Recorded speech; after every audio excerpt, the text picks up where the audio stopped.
Dr. Eric Kelly III and a host of phenomenal speakers from all around the globe for this 7-day virtual event that you don't want to miss. The mission of the Black Business Expo is to raise scholarship money from kids all the way from high school all the way from college. The Black Business Olympics is one of the largest Black business showcases in the world. It is an opportunity for businesses and companies to showcase their businesses globally. We are going to be giving away laptops up to $5,000 away to students. Again, I'm Olivia Appleberry, the founder of 2 Cents Finance and one of the speakers for the expo. I am so excited to see you there. For more info, go to www.blackbusinessexpousa.com or call 919-308-9090 and hope to see you there. I am Black Business. From the moment I wake until the time I sleep. Yes, I am Black Business. I am Black Business. Tell me, are you Black Business? I am Black Business. Do you support Black businesses? Listen, I support Black business because I am Black Business. Black Business Expo, one of the largest business showcases in the history of Black business in the world. The world! Sign up today at www.blackbusinessexpousa.com or call 919-308-9090. I am Black Business. I am Black Business. From the moment I wake until the time I sleep, I am Black Business. I am Black Business. Are you Black Business? I am Black Business. Do you support Black businesses?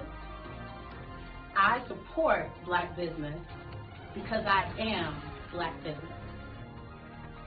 Black Business Expo, one of the largest business showcases in the history of Black America in North Carolina. Join Dr. Eric Kelly III and a host of phenomenal speakers from all around the globe for this 7-day virtual event that you don't want to miss.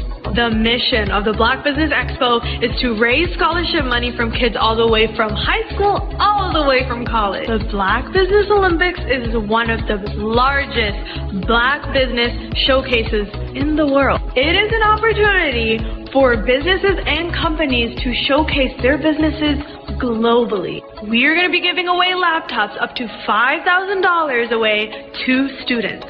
Again, I'm Olivia Appleberry, the founder of 2 Cents Finance and one of the speakers for the expo. I am so excited to see you there. For more info, go to www.blackbusinessexpousa.com or call 919-308-9090 and hope to see you there. I am Black Business. From the moment I wake until the time I sleep. Yes, I am Black Business. I am Black Business. Tell me, are you Black Business? Black Business Expo, one of the largest business showcases in the history of Black business in the world.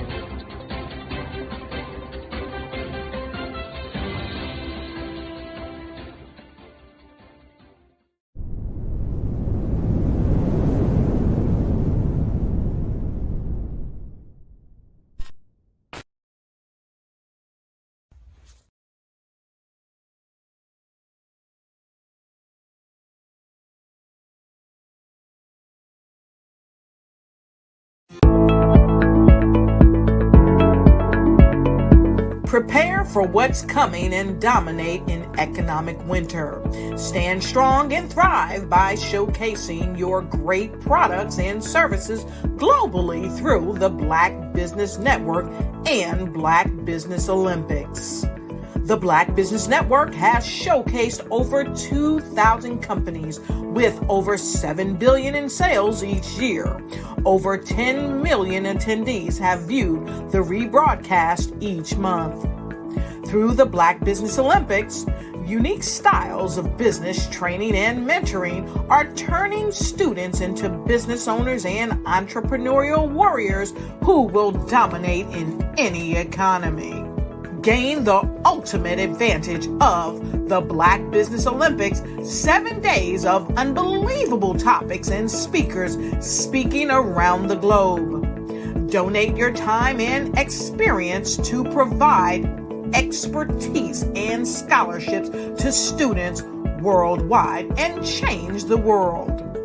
Now, more than ever, new insights, tools, strategies, and capabilities are needed. This is your chance for a major presentation to the world.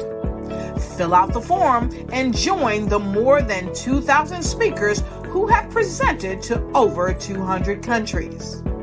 Join the Black Business Network streaming live into the Metaverse, STEM City, Black Multiverse Enterprises, Hulu, Amazon, YouTube, iHeartRadio, Apple, Facebook, LinkedIn, Pod TV, IBM TV, Spotify, and Google Podcasts. Sign up today. Spaces are limited, and we will see you there.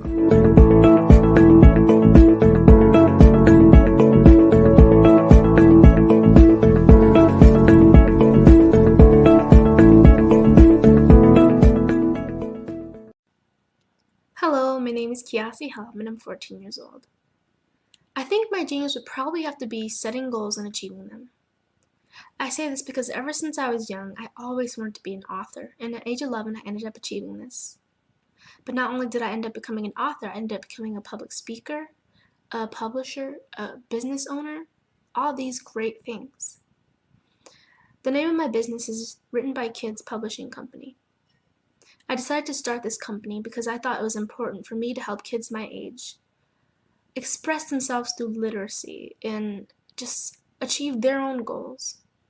Because to me, achieving goals is the best thing in the world to feel. It's you just achieving things and aspirations that you set for yourself. And I know that everybody is capable of this, because even if you don't end up achieving the goal, you still tried your best, and that's the most important thing. And everybody is capable of this because genius is common. Thank you. Follow the Brand TV broadcast host, Grant McGaw, as he visits with top executives and entrepreneurs to find out their secrets of success with their personal brand. Follow the Brand TV broadcast host as he focuses on brand development to build better relationships, bring value to your business, relationships, and career. You will enjoy listening to each episode that is tailored to speak to you directly. If you're looking for this type of clarity in terms of building your brand, you have tuned into the right station. Each episode will help you to shape a conversation in the 5-star BDM network of 20,000 professionals and become a springboard for your corporate engagement and business opportunities. Each guest will frame their story in the areas of personal branding, business development, career development, financial empowerment, and technology innovation.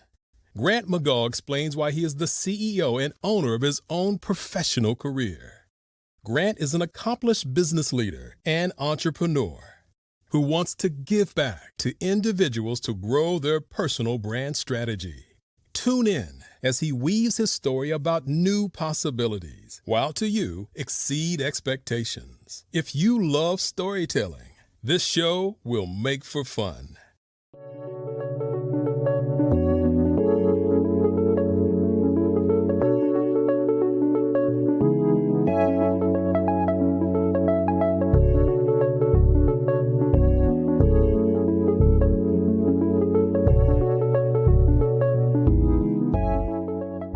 passion has been around helping communities of color and historically underrepresented and underserved communities, minority, rural, veterans, persons who are differently able, in the intersection of education, innovation, technology, industry, and let's throw some entrepreneurship in there just for fun.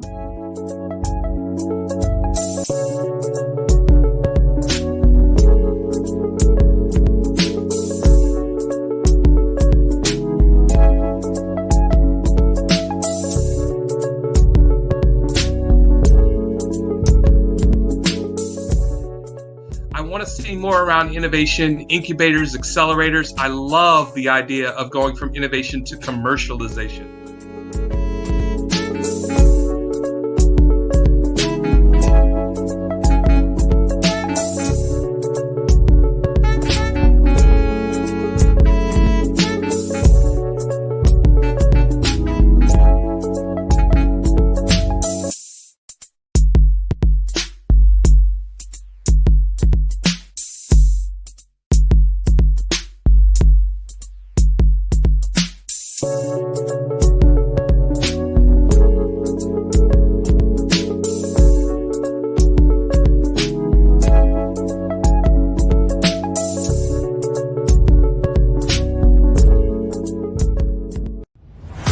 Social media is evolving. It's more vibrant, more colorful, more energetic, and so are you. It's not just photos anymore. It's video, it's audio, it's subscriptions. And now there's Fanbase, a new monetized social network. Fanbase delivers the complete native app experience with full content monetization for every user. No algorithms that shadow ban your engagement or growth, and no ads.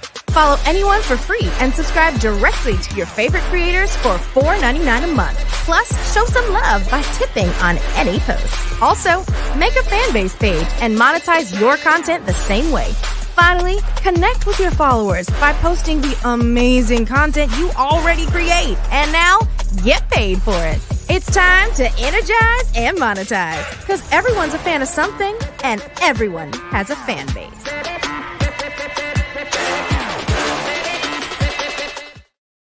Five-Star BDM, Brand Development Masters, is a professional consulting and advisory group keenly focused on business development services for the small to mid-sized business and entrepreneurs.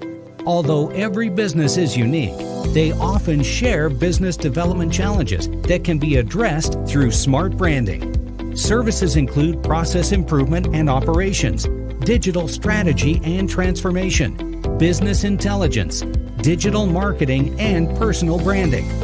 Our business and personal branding company has helped a number of professionals and organizations to optimize and grow. This results in more business, more opportunities, better reach, positive outcomes. Visit www.fivestarbdm.com today to learn more. What if you could build your own city? A place where every child can find nurturing people to help them achieve their full potential. A place where every adult can access job training support. Where health education is abundant. Where social justice ruled the land. A place without limitations. Welcome. You have arrived at STEM City USA. It is what every city should be. A safe and trusted community where you find people and resources to help you become everything you are and beyond. STEM City is unlike anything you have ever experienced. It is a digital twin of the world around you, only better. STEM City is about energy and soul renewal. It is more than a digital world. You can almost feel the power of live cultural events, music, and theater. STEM City promises a better future for children with caring mentors and hands-on activities with dedicated tutors to support our youth. STEM City is your passport to a healthy lifestyle with weekly events addressing our community's many issues. STEM City is your financial well-being with helpful information on wealth management, career advancement, job training, and so much more. STEM City is the community you deserve. It is the city where your dreams can come true. STEM City USA, a place in the sky that is accessible to all who reach for the stars.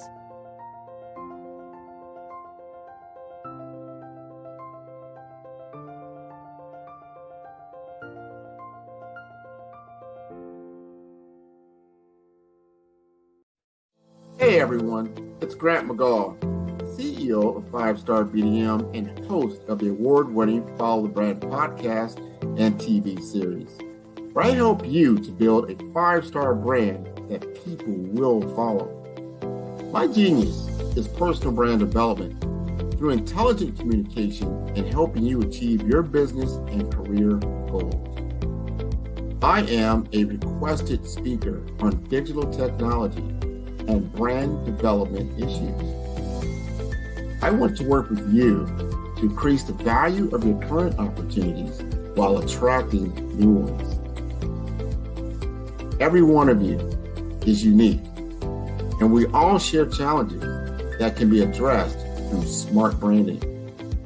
As a super connector, I work with you as an executive coach to guide you along the complicated business and career development road, providing the enhancement tools and information you need to succeed.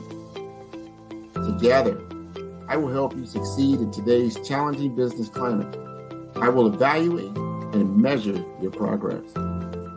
Best of all, I am right alongside you every step of the way. Build the brand called you. Genius is coming. Have you ever seen a parent stressed out and needed a stress reliever with their child? One morning I was coming out of a store and saw a mother and her 3 or 4-year-old son. She was highly upset, actually beginning to yell at him. However, the more upset she became, it seemed the calmer the child became. He sat down on the sidewalk, crisscross applesauce, folded his arms, and looked up at her with a smile. You see, the angrier she became, the calmer he became, because he had the control of the situation. Hi, I'm Frizelma Lynn. I am the CEO and founder of Frizelma Teaching Parents, LLC. I'm a retired teacher, school district administrator, an author, speaker, and I am the parenting 911 coach. My mission is to rescue families by equipping parents with proven, effective, and practical strategies to enhance their parenting skills. Many times we as a society expect parents to teach, train, and raise their children without providing the necessary tools they need to accomplish this. However, parenting issues cannot be resolved without intervention. Therefore, Frizelma Teaching Parents has provided coaching programs, digital courses, and live webinar trainings to provide step-by-step research-based parenting strategies, even for parents whose children are disrespectful, defiant, for those who have been diagnosed with ADD and ADHD, and even for parents of adult children. No longer will you have the need to feel like you are a failure as a parent. You'll now have the tools needed for each situation. Trust me on this one. Go to www.parenting911.org. Book a 15-minute strategy session with me or choose one of the coaching programs. Our training helps parents relieve stress.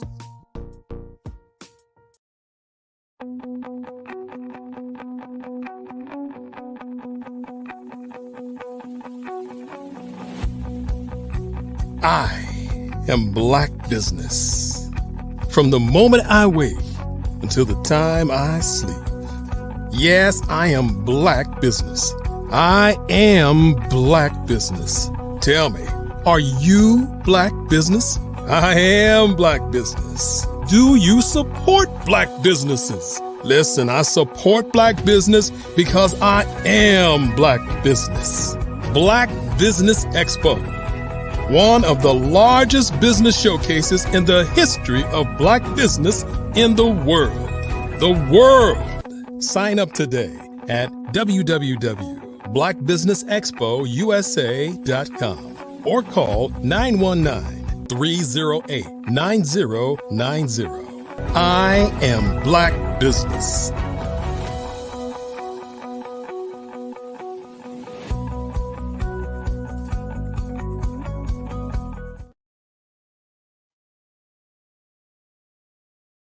Owners. Good evening, business owners, entrepreneurs, thought leaders, and corporations. Welcome to the Black Business Network.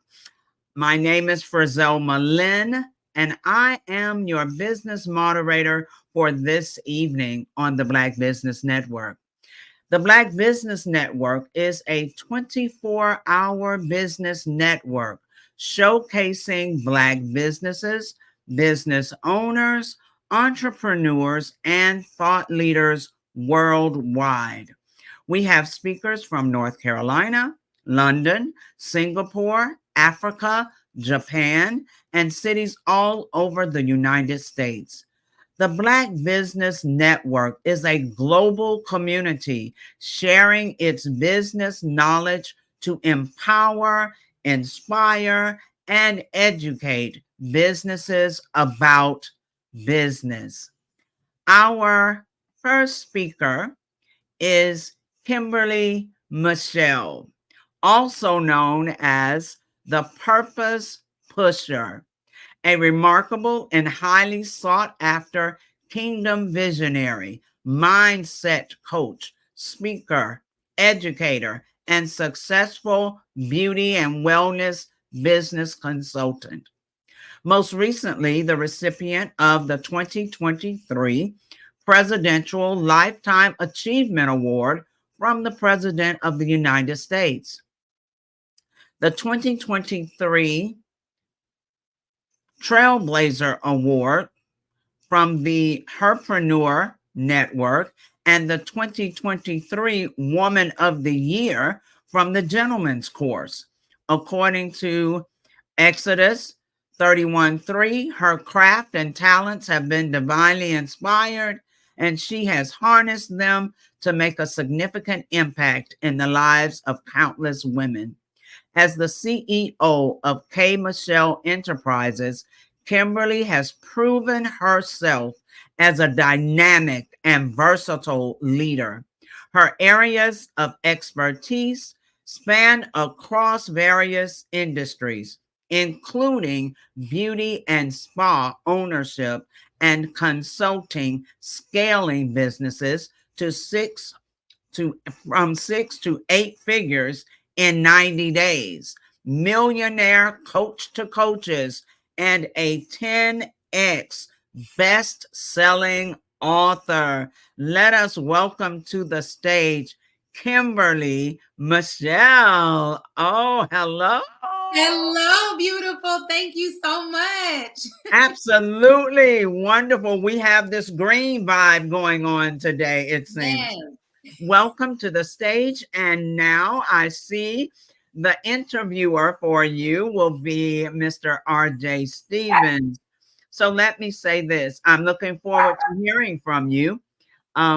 Genius is coming. And I'll see you on the other side. Thank you so much. And I got on blue. Wrong. Green is money. Good evening, sir. Man, good evening to you. How you doing? I'm doing fantastic. Thank you. Thank you. I'm so glad to have this opportunity to have this fireside chat with K. Michelle, the Purpose Pusher. What's up, Tampa? How we doing? Tampa Bay is in the house. The beautiful, lovely Tampa Bay, 83 degrees outside. We are so excited that you joined us.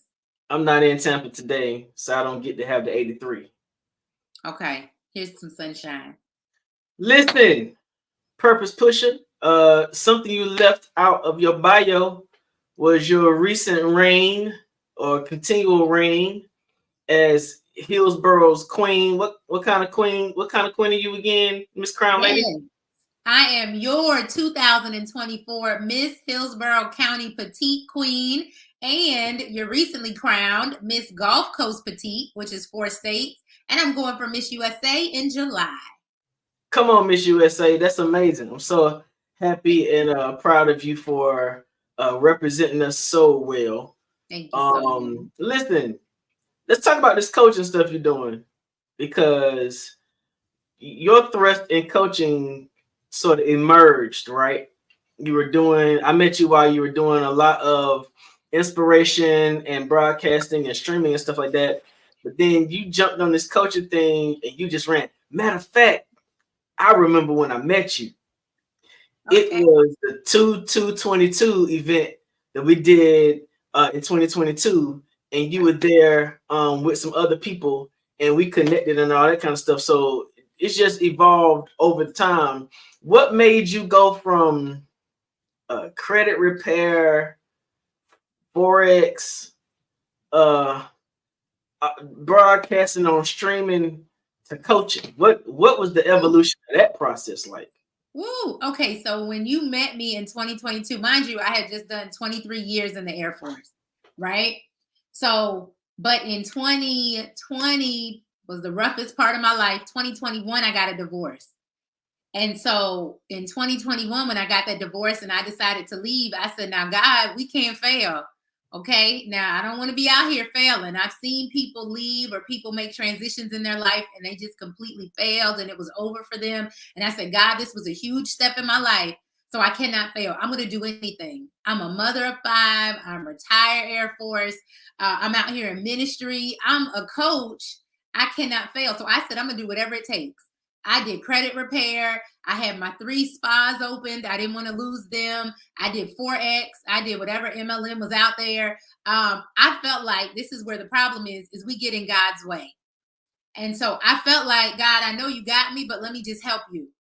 So I did everything. So when you met me, I was on a grind just to do anything that would bring income, anything that wouldn't let people know that I was going through this tough time in my life. And so when you met me, it was really like, I'm just going to do whatever. I'm not going to fail. And I know God gave me multiple gifts, so I'm going to do them all right now. That is not the plan. So God showed me that is not the plan. Trust me and get in the vein of what you need to do, and you'll really be successful. So how did you walk from military career to esthetician to coaching? That's an interesting transition in career path. So the military, 23 years, I did not want to come in. It was a bet with my father. All right. And I clearly won the bet because I retired. But he told me I was too prissy. I was too girly. You know, I'm his princess. I'm not going to make it in the military. So what you still cannot do in my life is give me a challenge because I'm going for it. So not only did I signed up for 6 years out the gate.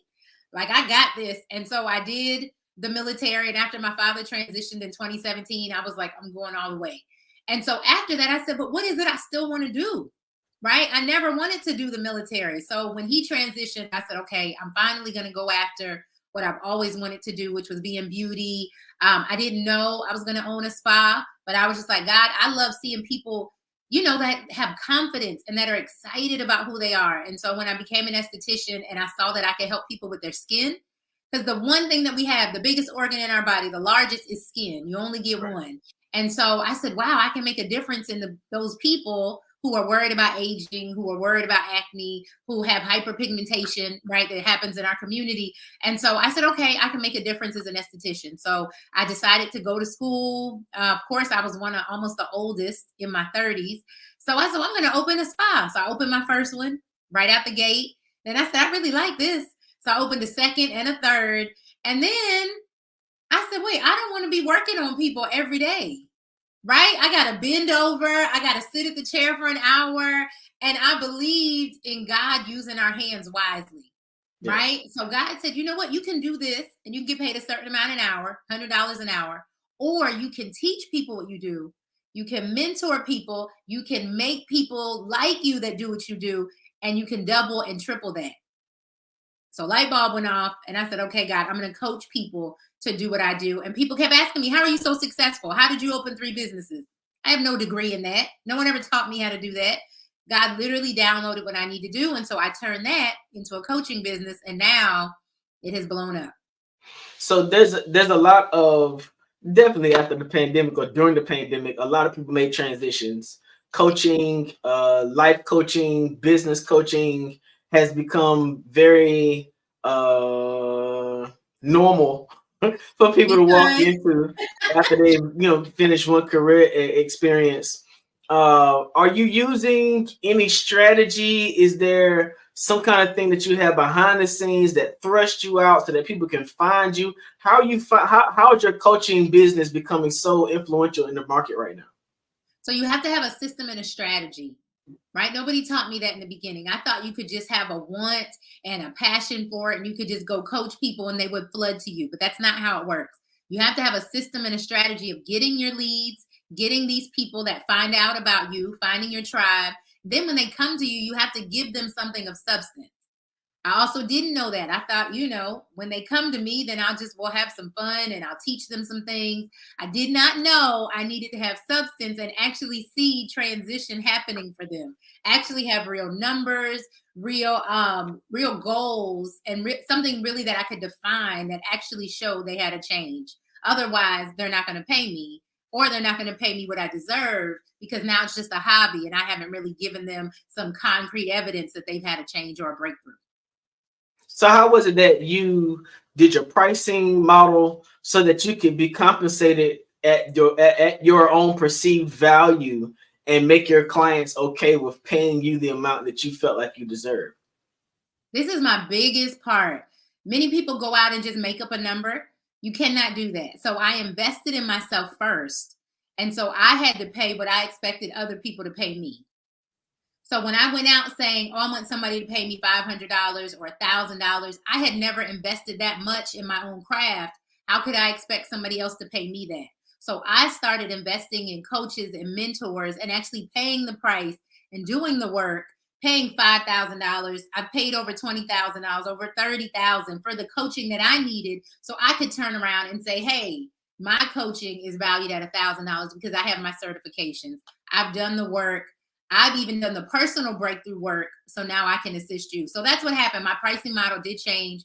I know a lot of people, even when I teach this, they're scared to find out what their worth is, what they should charge. But you have to sit down and you have to look at what you offer. You have to sit down and see what sets you apart from somebody else. You have to look that out and see your education. And then what kind of breakthrough are you bringing to the person?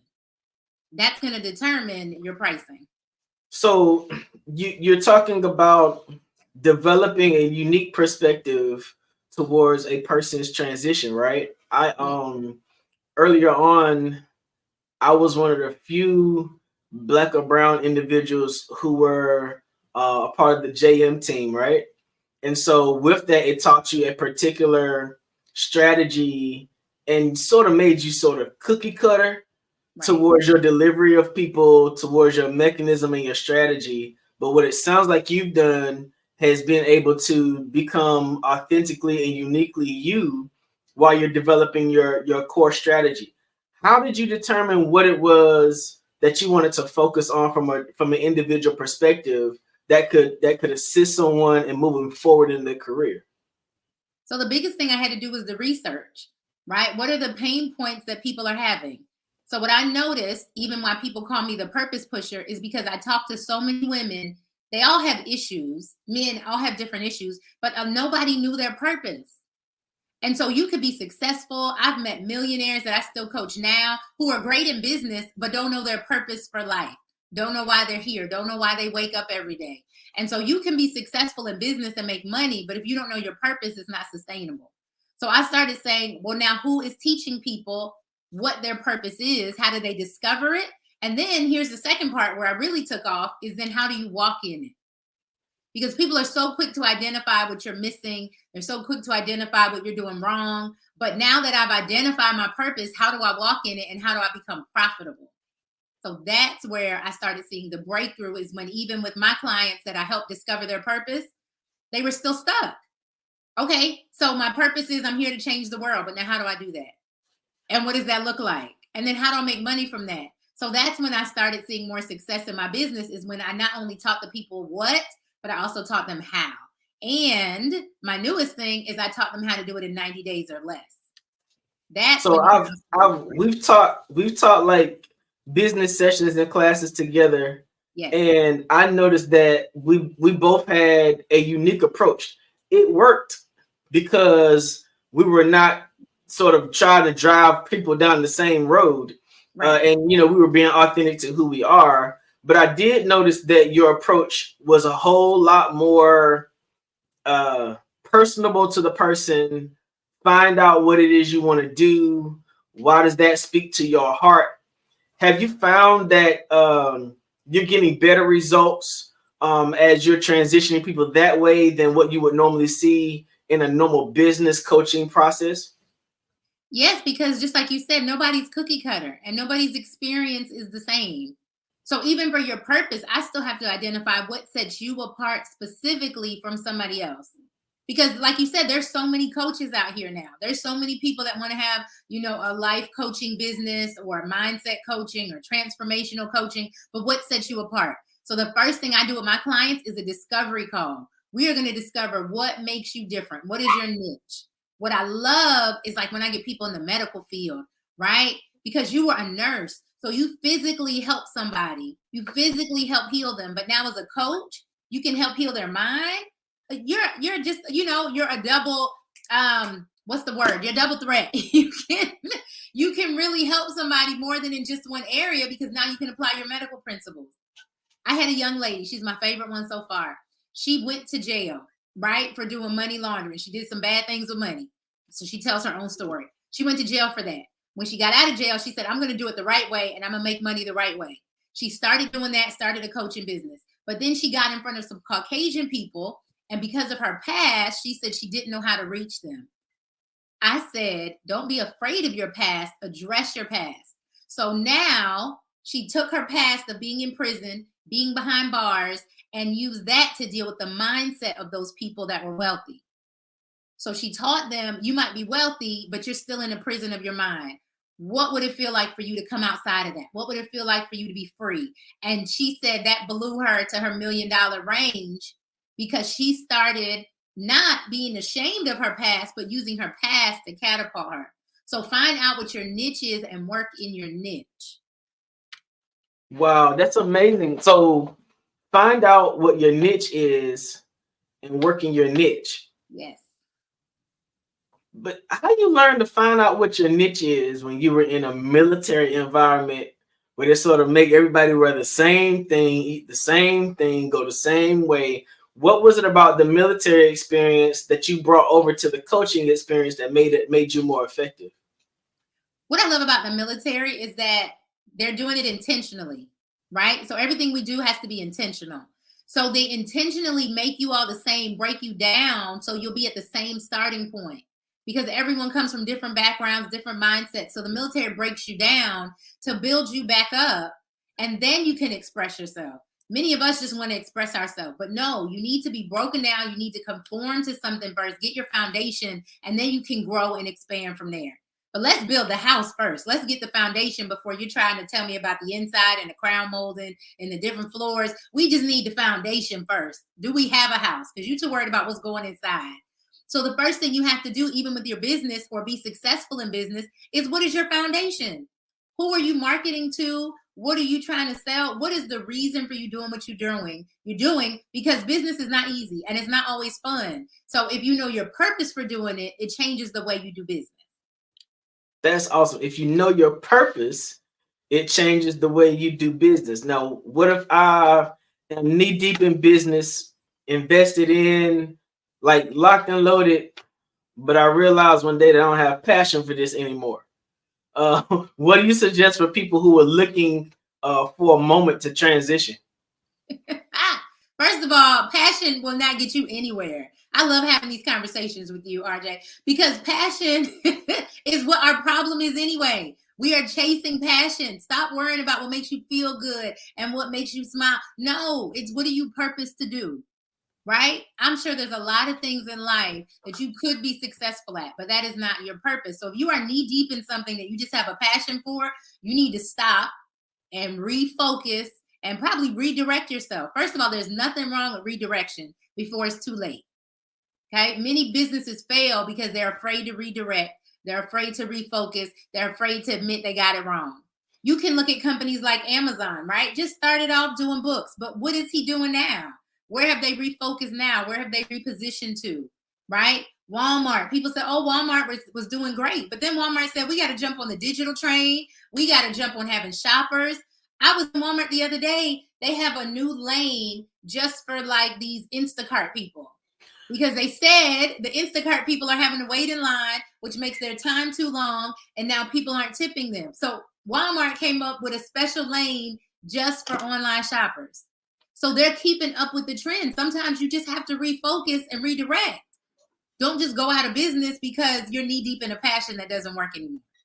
So you're talking about focusing and redirecting, and now you redirecting to pushing your passion as the petite princess. Not a passion. We're throwing away the P word. How does what you've been doing line up with your purpose as you're showing it, as you've been pushing towards being crowned as a queen to represent these communities as a petite queen? How does all that, how did you pull all that together? So again, it was a challenge, right? It was on my list that I was always going to be in a pageant, just wanted to do it one time. But when they told me that I could represent my platform, when they told me I could travel around the world telling people about my platform, it changed my life. So my platform is called Die Empty, which literally means living a life without regret. So if I'm saying that I want to die empty, I want to live a life without regret, that means at 43 years old with 5 kids and divorce, I'm going to get up here and do a pageant with these young kids. Let's go. Because the category is like 28 to 44. And so I had to think about it. I'm closer to this range, right? Maybe I should do the next one. I said, no, I'm going to go out there and I'm going to give it my all. So my very first competition, because I got Miss Hillsborough, but then I went for, so let me tell you real quick. Miss Hillsborough County, I made it, which put me in running for Miss Florida. So my very first pageant, you got to do a bathing suit and all that stuff. And I said, now listen, y'all, I'm in ministry. So my bathing suit going to look a little different. Okay. So very first pageant. And I got first runner up for Miss Florida. And so I was tempted to say, now, Lord, this was fun. We did it. I'm done. And afterwards, so many people said, this was your very first pageant. You got to go to Miss USA. And I said, nope, I just wanted to do this one time. Do you know I got a call and they asked me from Miss USA, I got a call and they said, do you still want to go to Miss USA? I said, well, no, I didn't make Florida. You know, I made first runner up. Congratulations to the other person. She said, let me know. And if you want to compete, we have something for you. And so when they called me, they gave me Miss Gulf Coast Petite. I qualified for that. So I'm fighting over one state of Florida, sad because I didn't get it. When they called me back to say, you got 4 states that you made it over, which is 2% of all the people that ever applied. So I said, God, again, I got out of God's way. I just wanted to do one and tell my little platform. And God said, I got 4 states for you. And now you can tell your platform when you go to Miss USA in Chicago in July. I'm super proud of you for even venturing into another avenue, another field to embrace the challenge. And I look forward to what's going to happen with you next. Tell the people how they can find you. You can find me on Facebook, Kimberly Michelle with 1 L, Purpose Pusher, or on Instagram, same thing, Kimberly Michelle with 1 L, Purpose Pusher. You can also go to kmichelleconsulting.com. Welcome to the Black Business Network. I think you've done amazing up here, and we look forward to seeing you at another time. Miss Fazelma, where you at?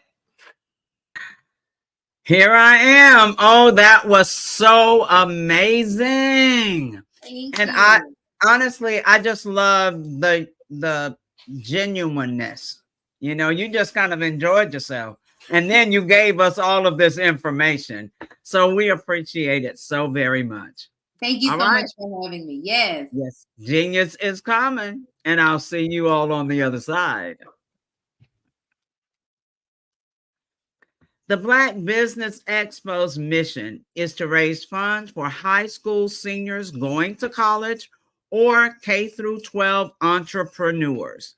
This expo is a fundraiser for students who may go to www.blackbusinessexpousa.com to donate to the scholarship fund, or use the Cash App that's on the screen below, $BBXUSA. Our goal is to give laptops and up to $5,000 to 10 students. Students can register online at www.blackbusinessexpousa.com. Every dollar counts, so we want to remind you to donate to the scholarship fund. We want to thank our Black Business Expo USA sponsors for April 2024. NC100, Moody Capital Partners, Suede Soul, 5-Star BDM Media, Lotus Riche Coaching and Training, Carolina, Virginia, Minority Supplier Development Council, Step Management, Hello LLC, BHS and Associates, Margie McLean Foundation Incorporated, Genius is Common, Earth Essentials, Mullane Shawnee Global, Executive Women's Success Institute, The Quality Coaching Company, Superwoman Business Services, Creative Force Studios, Lee Entertainment, Artistic App Design, Black Business Expo USA. Genius is common, and I'll see you on the other side.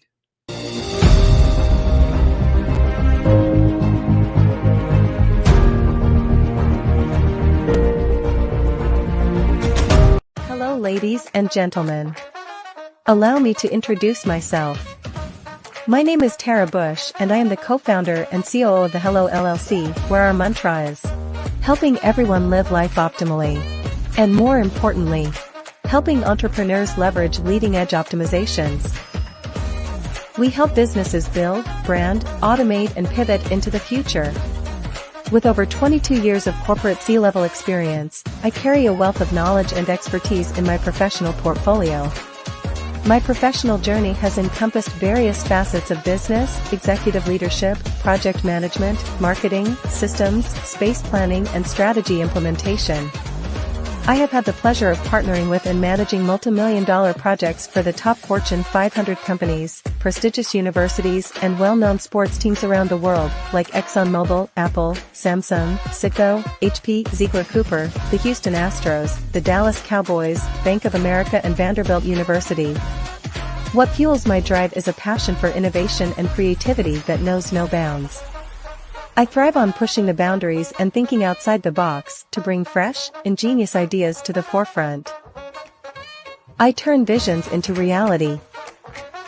As a leader, I am a steadfast advocate for integrity and creativity. I am driven by a profound desire to help individuals and businesses create their own return on time investment while leveraging technology. At the Hello LLC, we are more than just a 3D digital marketing agency. We are a community committed to helping, building, and thriving together with integrity. We can either show you, teach you, or do it for you. We believe in the power of innovation to transform the status quo. My fellow professional powerhouses, in the spirit of abundance, I firmly believe that there is enough prosperity in this world for all of us to thrive together. So, I invite you to make the pivot because the future is already here.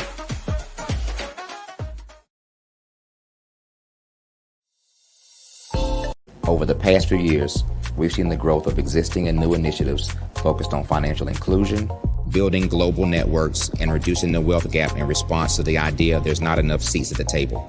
Whether their outcomes are to increase the representation of Black executives on corporate boards, ensure an inclusive global economy, or to create new U.S. African commercial pathways, the strategies are often carried out by separate programs. The question is, should they be? With the continent of Africa being home to more than half of the world's fastest growing economies, the youngest workforce, over 400 companies generating more than $1 billion annually, 700 generating more than $500 million annually that are poised for growth, and being the destination of nearly $5 billion in venture capital in 2021. Diversifying U.S. and Africa commercial engagement by building bridges between African businesses and their U.S. diaspora should begin being seen as mutually beneficial.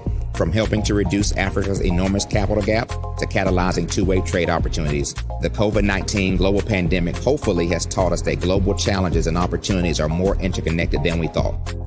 During the pandemic, African companies like Unicorn Flutterwave, insurance provider Reliance Health, ride-hailing app Yasir, and 54Gene, the continent's first bank of DNA on people of African descent, proved that when African companies have access to networks, capital, and information, they grow big, grow fast, and create solutions that are valuable to the world. This is why Be Direct was created. We are the first U.S.-based but African-centric board preparedness and board search company designed to connect U.S. Black talent and corporations to African businesses.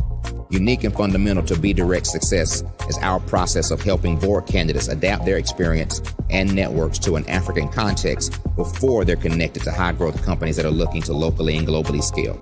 From our focus groups with African business execs and government leaders, we don't ignore the sentiment that business is easy, but people are hard. Having a pool of board candidates with hard-to-access networks and extensive experience across the business life cycle, including successfully raising capital, is table stakes for an initiative like this. So yes, we have that. But corporate or entrepreneurial success in the U.S. does not guarantee success in Africa.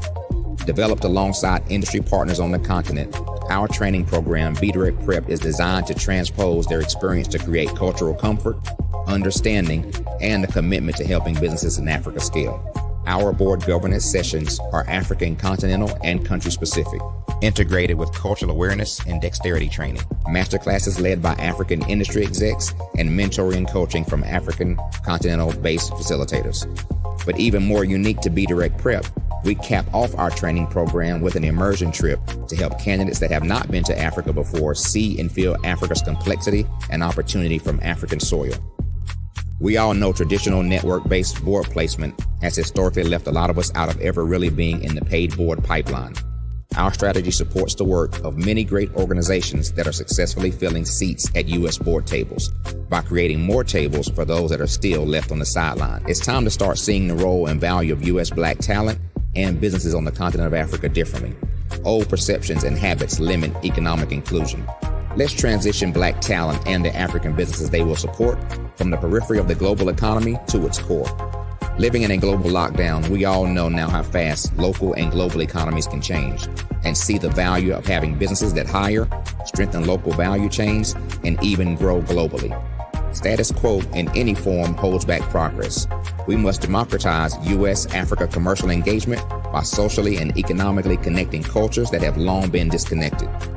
It's time for Africa's U.S. diaspora to redefine their global value by helping African businesses scale continentally and globally.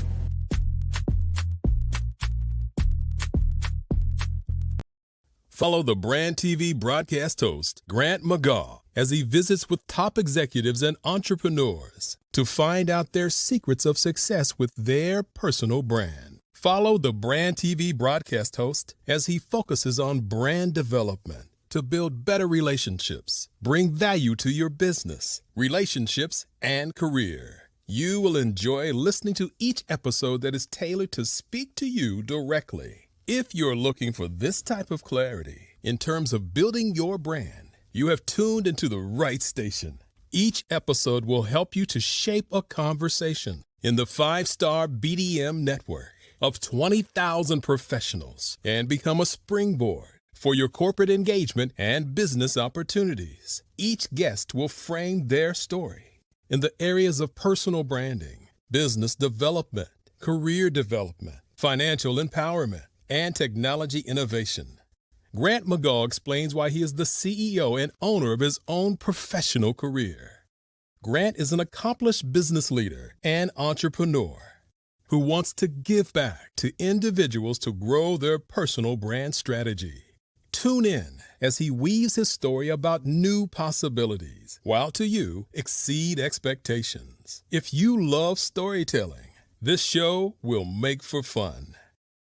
Phenomenal Tanya T. Wise, who is here from the great state of Maryland. Tanya, welcome and thank you for being with us today. Can you indulge our audience a little bit and tell them just a little bit more about who you are and what it is that you do? Well, I love being able to talk to people and have a magnetic attitude, being able to just show them. So I always like to say, level up is Coach at Tanya T. Wise here. So can you tell our audience, just give them a teaser about what your presentation will be about? So my philosophy is that we should all be living our dream life. So tomorrow I'm going to talk about how you start living your dream life. What are some of the things that you thought about in your childhood that you just kind of let go and dormant? Wow. And I want to reignite that and just give you some pointers and some tips, some tools, some strategies to be able to start living your best life now. And guess what, Rhonda? And leave an inheritance for your legacy. Oh my goodness. Okay, I know that's resonating with a lot of people. I've heard that you have a dynamic coaching program. Can you tell us a little bit more about that? Absolutely. So our coaching program help people that have the lack of time, that lack strategies, and lack the confidence to go after their dream life. So we help them implement tools, we help them implement strategies, as well as give them resources so that they can live their best life now and leave that inheritance. Wow. Oh, I love that. I love the leave the inheritance part. Listen, you are dropping some major nuggets, and I know a lot of what you're saying is resonating with a lot of people, but I think we're all curious. How did you even make this transition into the speaking and coaching arena? What's the story behind this? So I started out in finance, and I realized that a lot of people don't necessarily go after their dream life because of the lack of finances or the education behind finances. But it wasn't until I lost my firstborn, my only son, that life changed for me. And where I was going after it all, living the corporate life, hit my 6-figure income and living in my dream house with my dream man, driving my dream car. I nearly lost it all when I lost my son. And so I realized it only takes one financial catastrophe that can change your entire life. That's what made me start All New Beginnings. Because no matter what's going on in life, there's a new beginning. And because of that, we develop a program called Wise Minded. My little slogan is, don't just dream it, let's live it. If they want to connect with you or work with you, what is the best ways for them to be able to do that? Well, for my social media guru, you can connect with me on every single social media platform as Tanya T. Wise.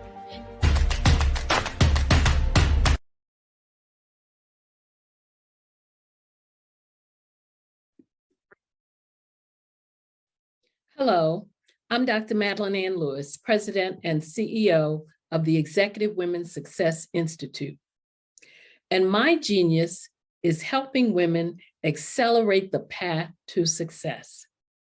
You know, I was blessed to have strong women in my life who encouraged, motivated, and pushed me to do my best and to never even think about giving up on my dreams.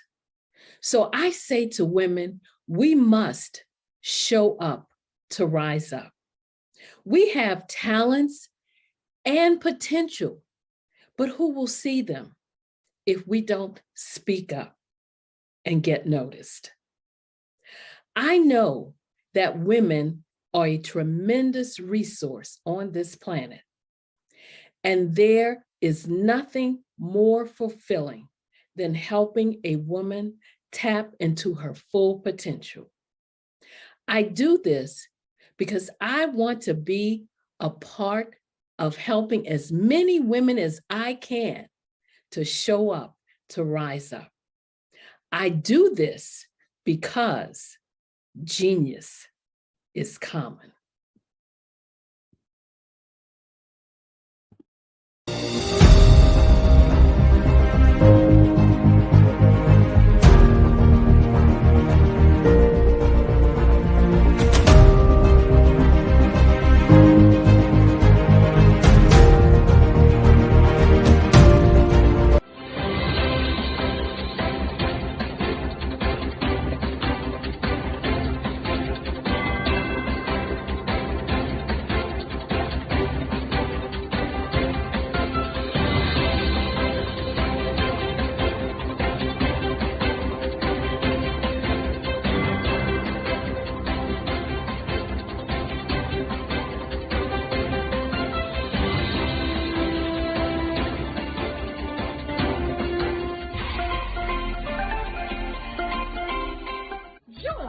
Dr. Eric Kelly III and a host of phenomenal speakers from all around the globe for this 7-day virtual event that you don't want to miss. The mission of the Black Business Expo is to raise scholarship money from kids all the way from high school all the way from college. The Black Business Olympics is one of the largest Black business showcases in the world. It is an opportunity for businesses and companies to showcase their businesses globally. We are going to be giving away laptops up to $5,000 away to students. Again, I'm Olivia Appleberry, the founder of 2 Cents Finance and one of the speakers for the expo. I am so excited to see you there. For more info, go to www.blackbusinessexpousa.com or call 919-308-9090 and hope to see you there. I am Black Business. From the moment I wake until the time I sleep. Yes, I am Black Business. I am Black Business. Tell me, are you Black Business? I am Black Business. Do you support Black businesses? Listen, I support Black business because I am Black Business. Black Business Expo, one of the largest business showcases in the history of Black business in the world. The world!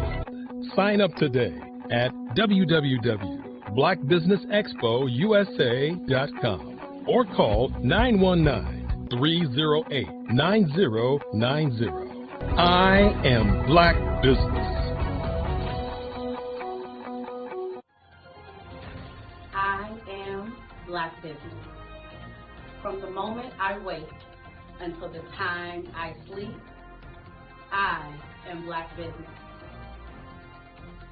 I am Black Business. Are you Black Business?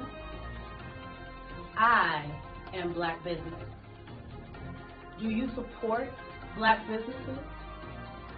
I support Black business because I am Black Business. Black Business Expo, one of the largest business showcases in the history of Black America in North Carolina. Join Dr. Eric Kelly III and a host of phenomenal speakers from all around the globe for this 7-day virtual event that you don't want to miss. The mission of the Black Business Expo is to raise scholarship money from kids all the way from high school all the way from college. The Black Business Olympics is one of the largest Black business showcases in the world. It is an opportunity for businesses and companies to showcase their businesses globally. We are going to be giving away laptops up to $5,000 away to students. Again, I'm Olivia Appleberry, the founder of 2 Cents Finance and one of the speakers for the expo. I am so excited to see you there. For more info, go to www.blackbusinessexpousa.com or call 919-308-9090 and hope to see you there. I am Black Business. From the moment I wake until the time I sleep. Yes, I am Black Business. I am Black Business. Tell me, are you Black Business? Black Business Expo, one of the largest business showcases in the history of Black.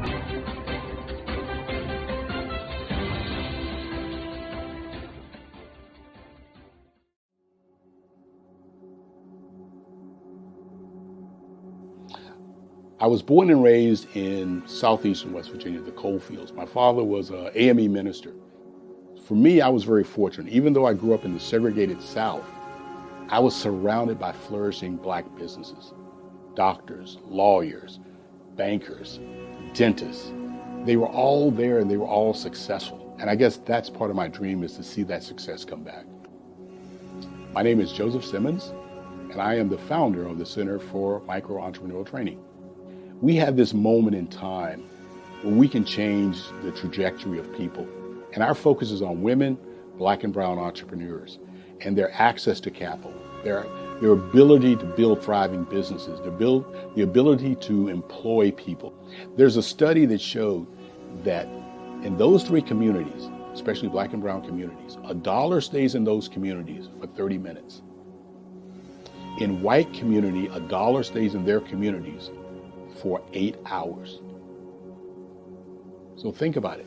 For you in a Black or brown community to get gas, to get food, to go to a restaurant, you've got to leave your community, take those dollars out of that community and take it to another community that's already being well served.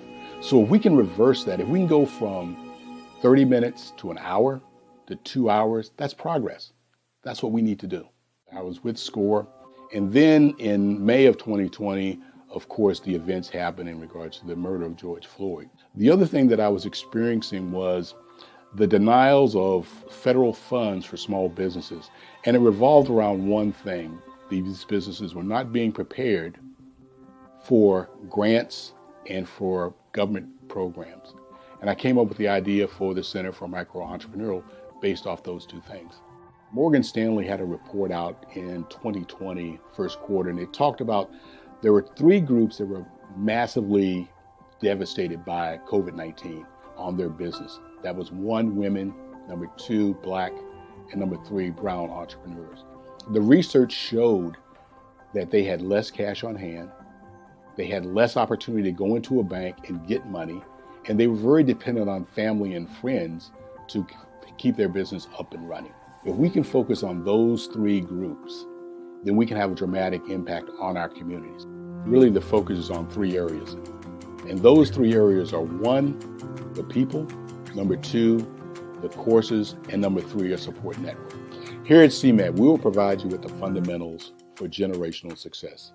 And you will be creating a vibrant community by attending our 5-day immersive training course.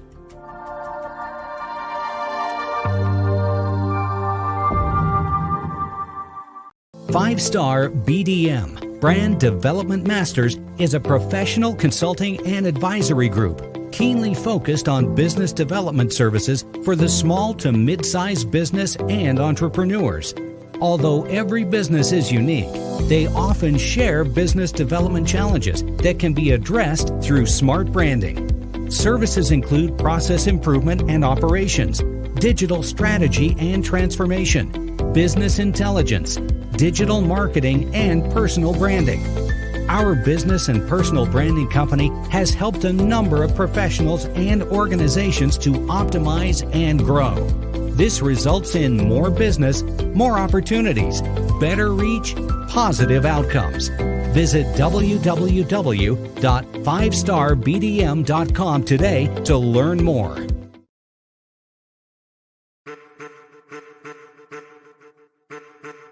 I am a child of the Most High God. He has gifted me in ways that I could not even imagine and didn't know.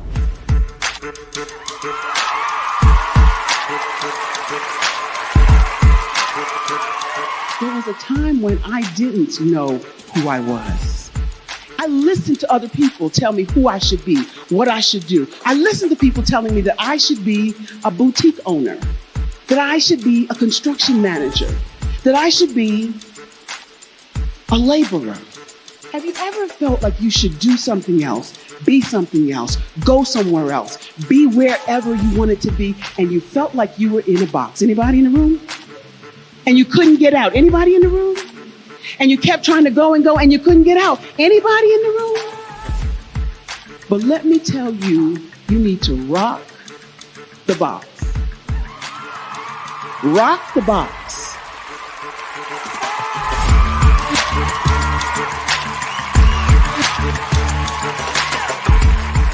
I am engaging, inspiring, and empowering.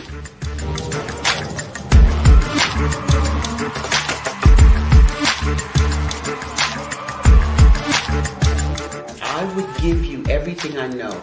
Just by touching you, if I could, by osmosis, give you every single thing I've learned, I've gone through, I know I would. We know that's not possible, but as it is possible, I love to share information with people. Some of you out there, people have told you that you can't be, you can't have, you can't do. But I will tell you, like Kinston said, you can, you must, and you will. If it's to be, it's going to be me. You got to say it. If it's to be, it's going to be. If it's to be, it's going to be. If it's to be, it's going to be.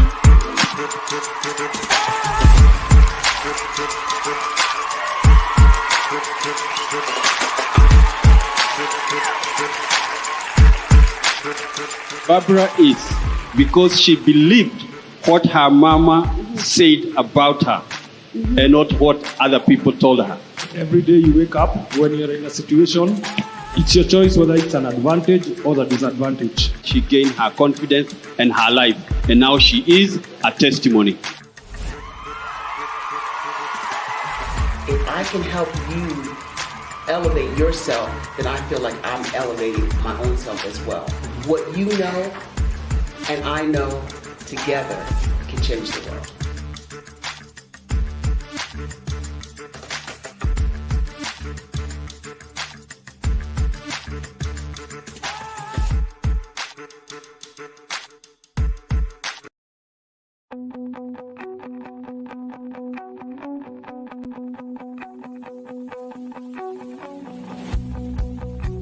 I am Black Business. From the moment I wake until the time I sleep. Yes, I am Black Business. I am Black Business. Tell me, are you Black Business? I am Black Business. Do you support Black businesses? Listen, I support Black business because I am Black Business. Black Business Expo, one of the largest business showcases in the history of Black business in the world. The world! Sign up today at www.blackbusinessexpousa.com or call 919-308-9090. I am Black Business.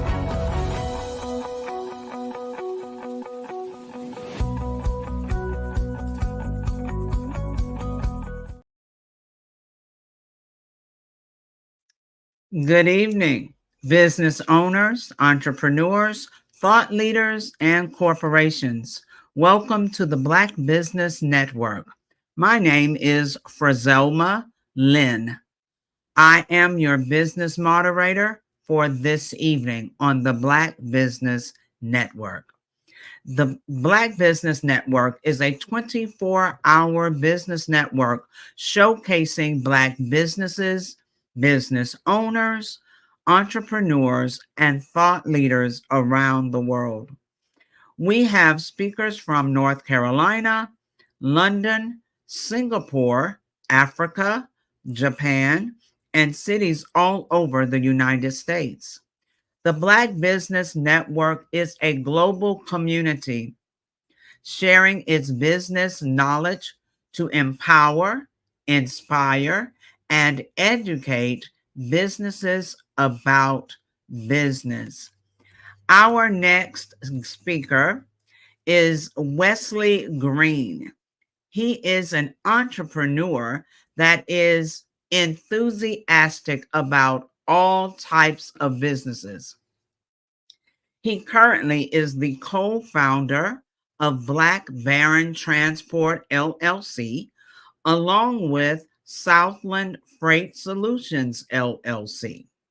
He started his journey in the logistics in March of 2017. His first job was as a freight broker where he negotiated prices with trucking companies in an effort to get customers' freight moved. He fell in love with the art of negotiation, which made him look deeper into the industry as a whole. After taking a deeper look, Wesley adopted a creative, problem-solving approach to serving customers, which helped him create a lane that is unaddressed. He now is the owner of 2 firms, grossing over $2 million a year and growing at a rapid pace.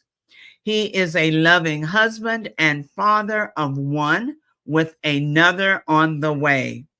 In his free time, he likes to barbecue, watch football, and hang with friends and family. He is also an outspoken Christian with a heart to find solutions to help the people that society tends to overlook. Please help me welcome to the stage Wesley Green. Hey, Miss Frizelma. Well, Mr. RJ, hello. How you doing? I'm quite well. How about yourself? I am doing well. Wonderful. Genius is coming. I'll see you on the other side. Yes, sir. Did you know that approximately 333.34 million businesses exist today, according to a report from 2021? And you may be one of those businesses, or maybe you're not in the business market yet, but you're aspiring to be a business owner. Well, guess what? You're in the right place at the right time. Because let's face it, everything is about timing and opportunity. Hi, my name is Dr. Lotus Richey, and I'm the CEO and founder of the Lotus Richey Coaching and Consulting LLC, along with the Lotus Richey Ignite Show. 15 minutes of success with Dr. Lotus Richey, as well as books to boom your business and bring who you are. And today, I want to bring this amazing message to you about the Black Business Network and the Black Business Olympics. See, the Black Business Network and the Black Business Olympics is designed to help people just like you, that's right, that look like me, to take their business to the next level. Not just in your front yard or your backyard, but globally. The Black Business Network and Black Business Olympics is designed not to just help you survive, but to help you thrive. So join us today as we come together with businesses all around the world to support our students, our children, our young teens, our young entrepreneurs. What we do is we come together to help raise funds for students who are aspiring to be business entrepreneurs, who are aspiring and who are thriving in college. We endow them with a wonderful opportunity to gain scholarship of either a laptop or several thousands of dollars. And we invite you to help be a contributor to this amazing opportunity to help someone that looks just like you. So join us today at our website and let us connect with you and help you ignite and take flight in every area of your life on the Black Business Network and the Black Business Olympics. I'll see you on the other side.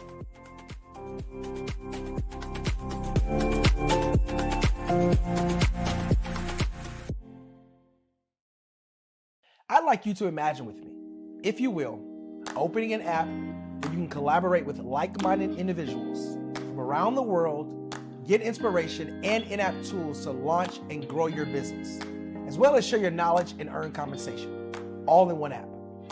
Well, the name of that app is Truso, short for Truly Social.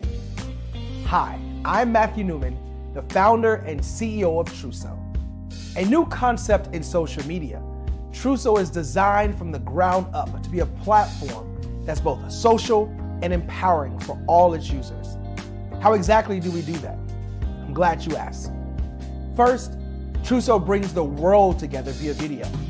Psychologists assert that video provides a significantly more effective connection than audio only. When you enter a community on Truso, you're face to face. Second, on Truso, you don't have to have 1 million followers to monetize. Our business model allows all hosts and moderators to monetize, no matter the size of your following, by 1, producing fee-based content, and 2, inviting others to join the platform as subscribers.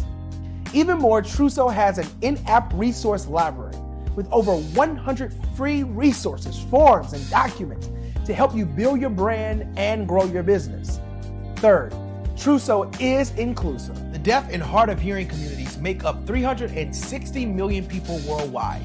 Unlike audio-only apps, Truso embraces its community, providing a networking platform that allows them to participate via video and closed captioning. We even have a deaf and hard of hearing foundation in the works as well.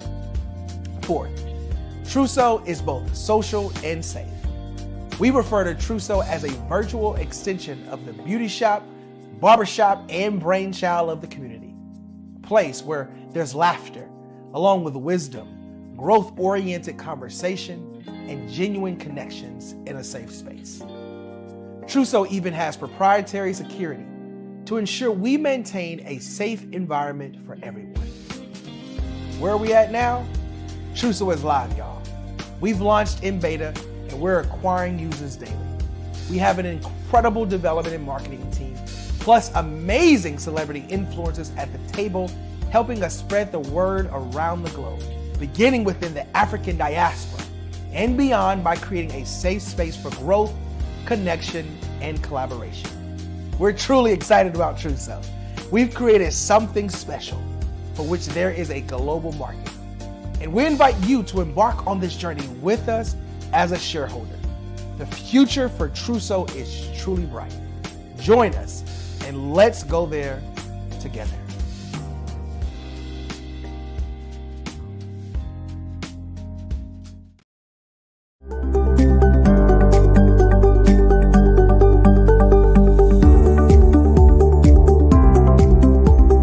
My name is Katie Bennett, and I own Lexicon Presents Publishing. We are a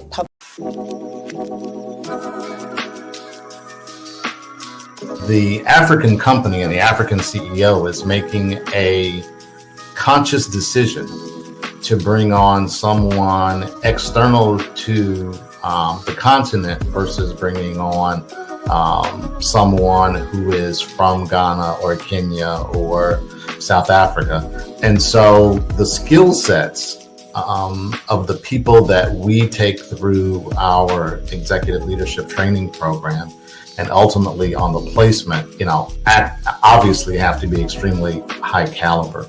So what we look for are corporate executives at the vice president to C-suite level, as well as Black entrepreneurs. When we look at the Black corporate executives, we're looking for some very specific skill sets, whether that be around supply chain, sales and marketing, engineering, product development.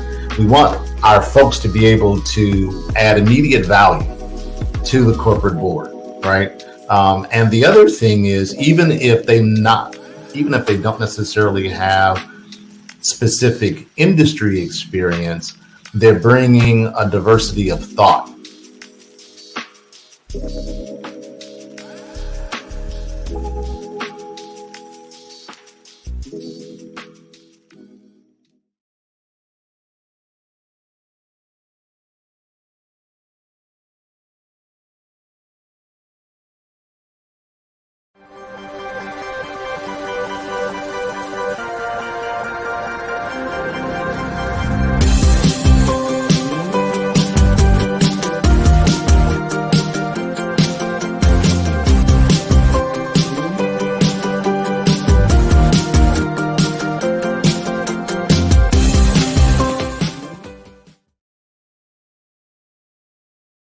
Are you a forward-thinking entrepreneur or business owner?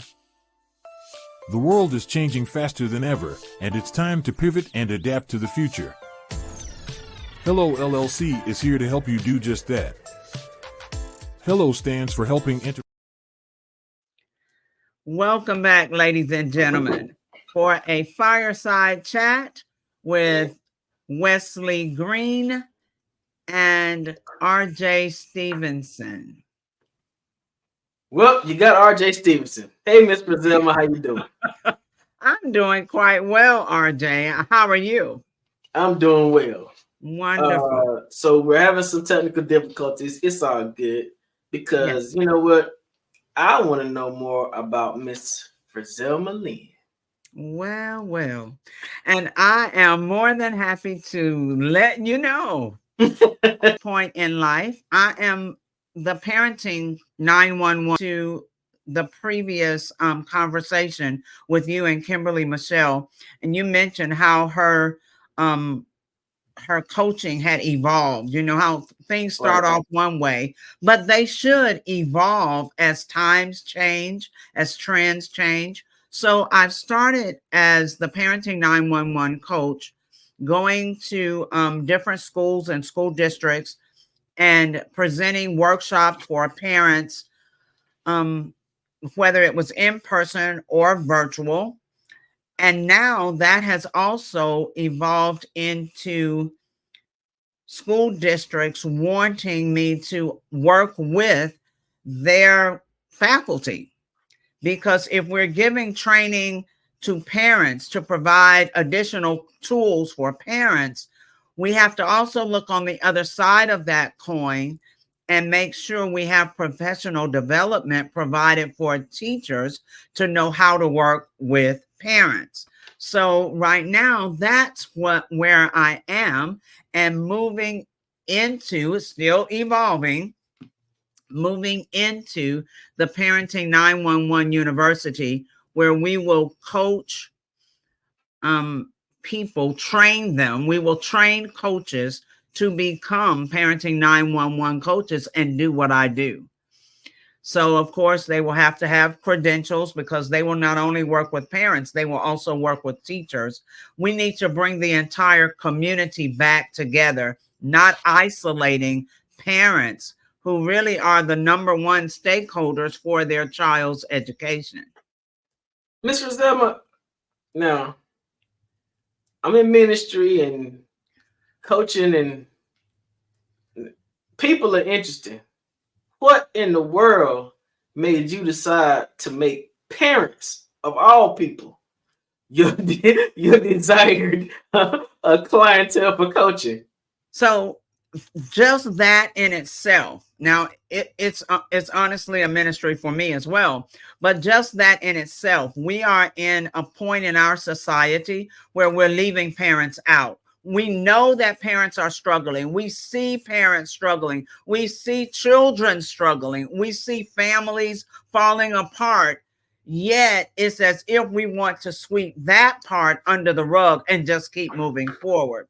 So a few months ago, I was in Orlando for a conference. Walking through the conference center, they had the words fabric just hanging down the walls, and beautiful different patterns, fabric patterns all around. And I was thinking, what in the world is going on with the fabrics? And I was seeing it so much. I'm thinking, what am I supposed to do with that word? But there used to be a commercial about cotton being the fabric of our lives. Well, honestly, parenting is the fabric of our community, of our society. There is no way we can have a society or a community without parents. And it's best to provide them with the most effective, research-based, practical skills that they can immediately implement in their homes. We have to make sure that we provide them with tools, and we have to make sure that teachers receive compassion training and understand that they have to re-invite parents. I mean, genuinely invite them back into the decision-making of the child's academic success. So see that, well, what people said that to me when they found out I was a teacher and a school administrator. They're like, teaching? Oh my gosh. But those are the areas of life that build our foundation. We can't keep going with all the progress, all the AI, all the technology, all of that, and allow the foundation of our families to have a huge crack in it that no one is trying to repair. So I imagine that since you're the parenting coach, 911 coach, that you've been around here a couple of times at least. You are you a parent yourself? Oh my gosh. We are. We have 6 adult children and 9 grandchildren. So yes, I've been around children all my life, it seems. And when we talk about purpose, our purpose is in us when we're born. Parents need to study their children. They'll see the purpose in them because the children will automatically just kind of migrate to whatever that is. For me, I loved to play school when I was a child. And so I would either play with the dolls and they were my students, or when friends came over, they were my students. But I was always teaching and wanting to share knowledge and use knowledge. So now, instead of working with the children, I'm indirectly working with them by directly working with their parents and their teachers. So I'm a parent as well. I have a 17 and 13-year-old daughters, right? But my question is this. As a coach, how do you suggest that parents make certain that they're pushing their children towards uniqueness and authenticity? Because, a lot of times parents tend to try to live their lives vicariously through their kids. Yes. How do you suggest that parents find that point of passion for their children so the child is able to develop authentically the way that they want to be developed in life and have their own unique experiences? So 2 ways I'm going to answer this question. First, study your children from birth. Study them. That's what I just mentioned before. And if they always migrate to something specific, then there's a reason for that. All right. You'll find that children will be great at doing things they've never been trained to do. Well, that's going to be a part of their purpose.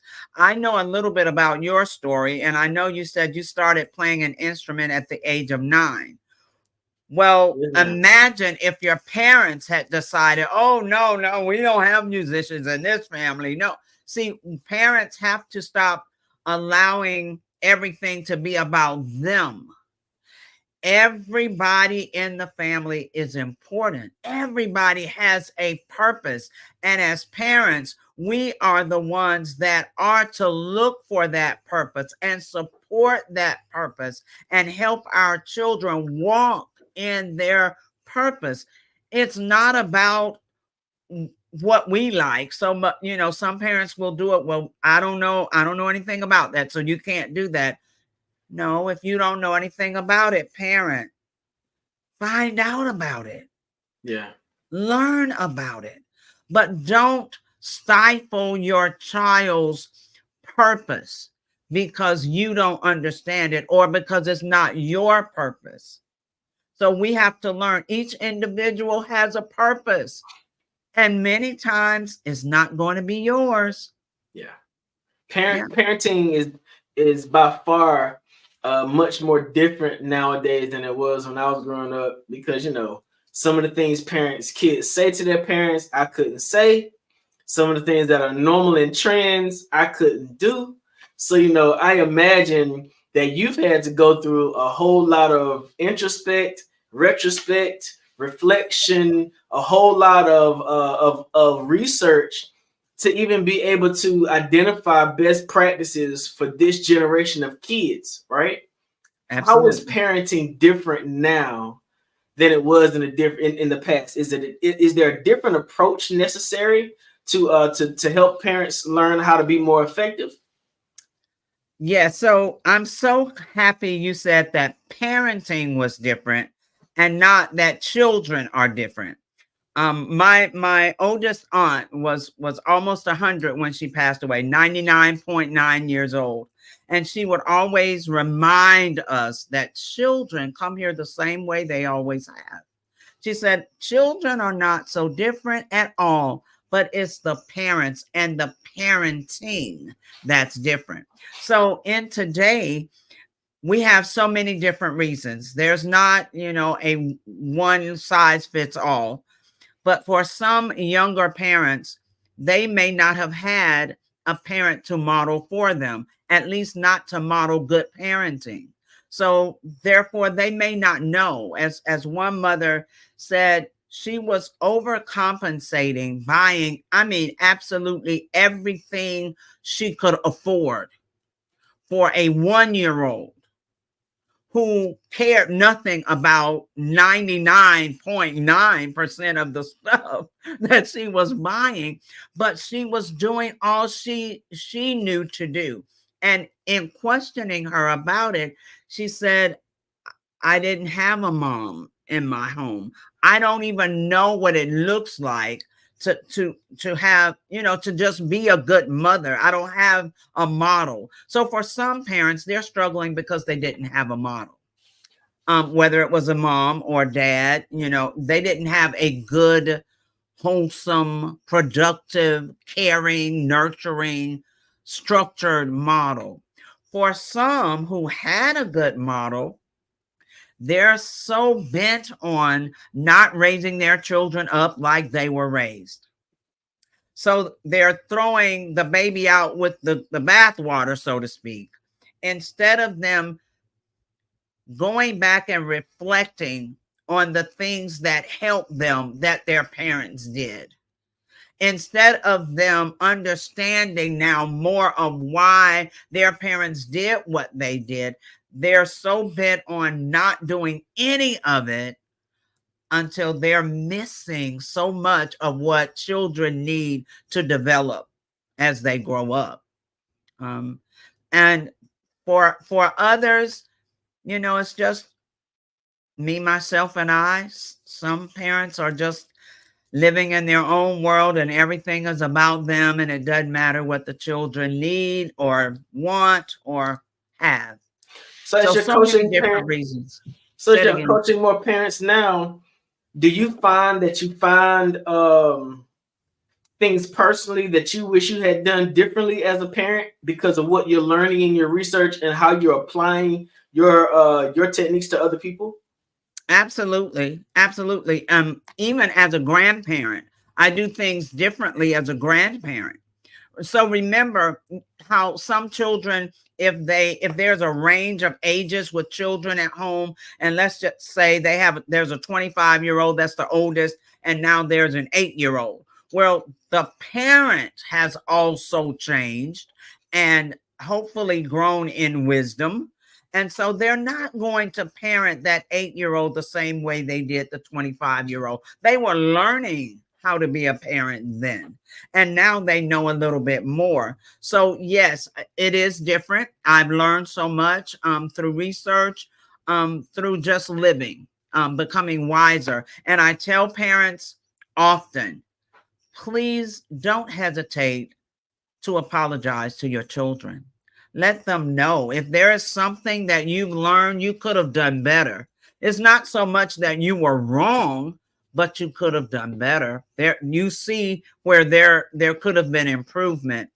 If you possibly can, apologize. Just say, I was wrong. I made a mistake. My bad. I'm sorry. I'm human too.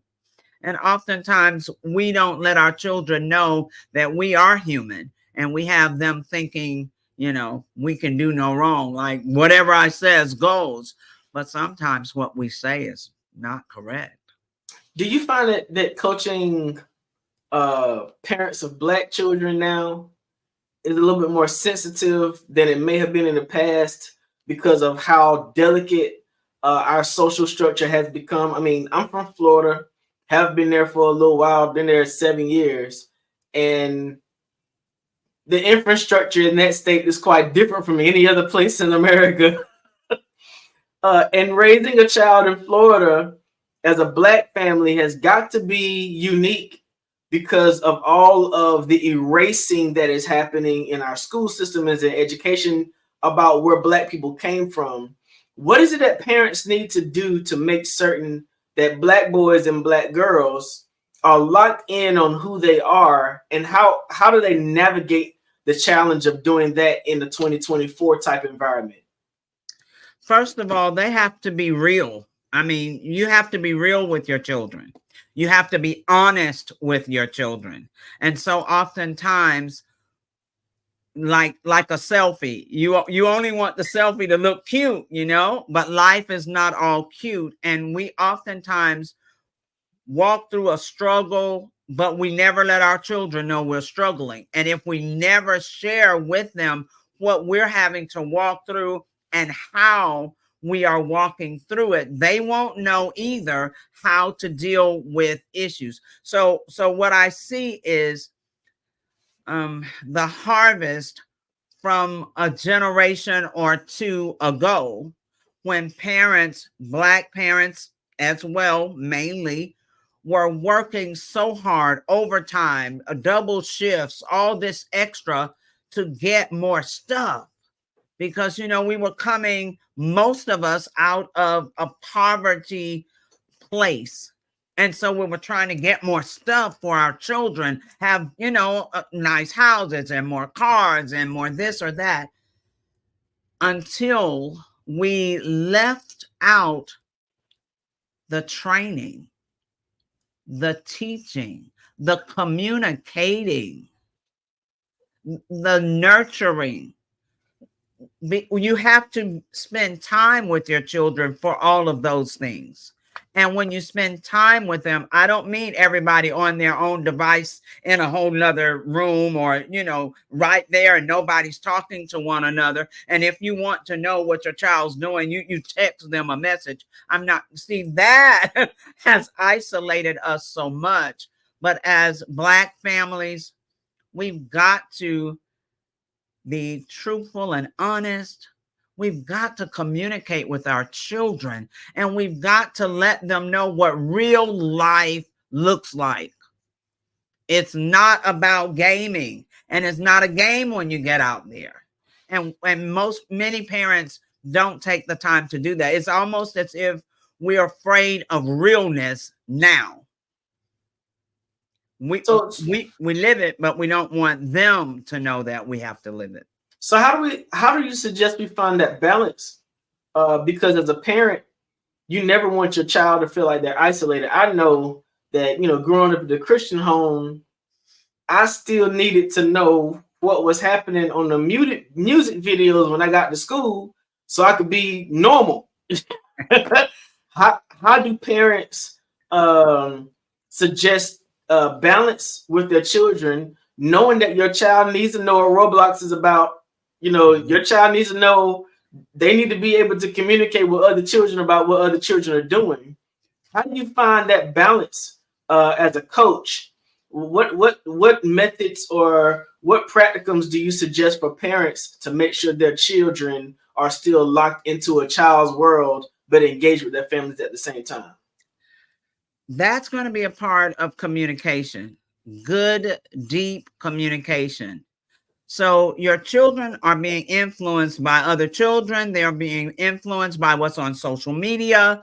You know, they're being influenced all the time away from you, or sometimes right there in the house with you. So what is your influence on them? And the only way for you to truly influence them is by talking with them. Now, you need to ask them, not just, oh, you have a good day today? And they're like, yeah, and then that's it. No, that really wasn't a conversation, you know? So you've got to go a little deeper and start asking. If your children, and most of them are, not all, if your children are on social media, or if they, you know, game, if they like to be on Roblox or whatever the case, parents, go in there with them. Find out what the game is like. You don't have to like gaming. You have to find out what your child is interested in, because that opens up communication. If you have nothing in common with your child, what will you talk about? And your child doesn't want to hear about stuff they're not interested in. So parents have to pivot. We sometimes don't understand that we're the ones that have to make adjustments. So pivot, and then go in those rooms and learn about the games and the stuff on TikTok. That's why I do TikTok with Parenting 911, because I know young people are there. My grandchildren taught me how. So, I mean, we have to get involved in what they're involved in. Then we can bring in the realness. So when you're talking about that, right, the first thing that came to my mind in terms of the difference between now and what used to be an imbalance was, I grew up in a time and season when corporal punishment was the tone of the day. All right? And I know that can be a sensitive subject for some, because every parent has not always been, as we can say, responsible for their role, right? Right. But do you see a significant difference between an era when corporal punishment was more prevalent in comparison to now, when parents are afraid to speak to their children too harshly because of the traumatic effects of what that might do to the child? How do you see us navigating that space? All right. So you're talking about your era, so you can imagine my era, right? Okay, that time I was born. So my latest book is You Need a Butt Whipping. Wow. Now that brought back all sorts of triggers and trauma, because that phraseology in itself is just rough. Actually, the phrase itself is why it has the name. Gotcha. The phrase itself, because the book is really about discipline. We don't understand discipline today. We think, so many of us think that discipline is only punishment, nothing else.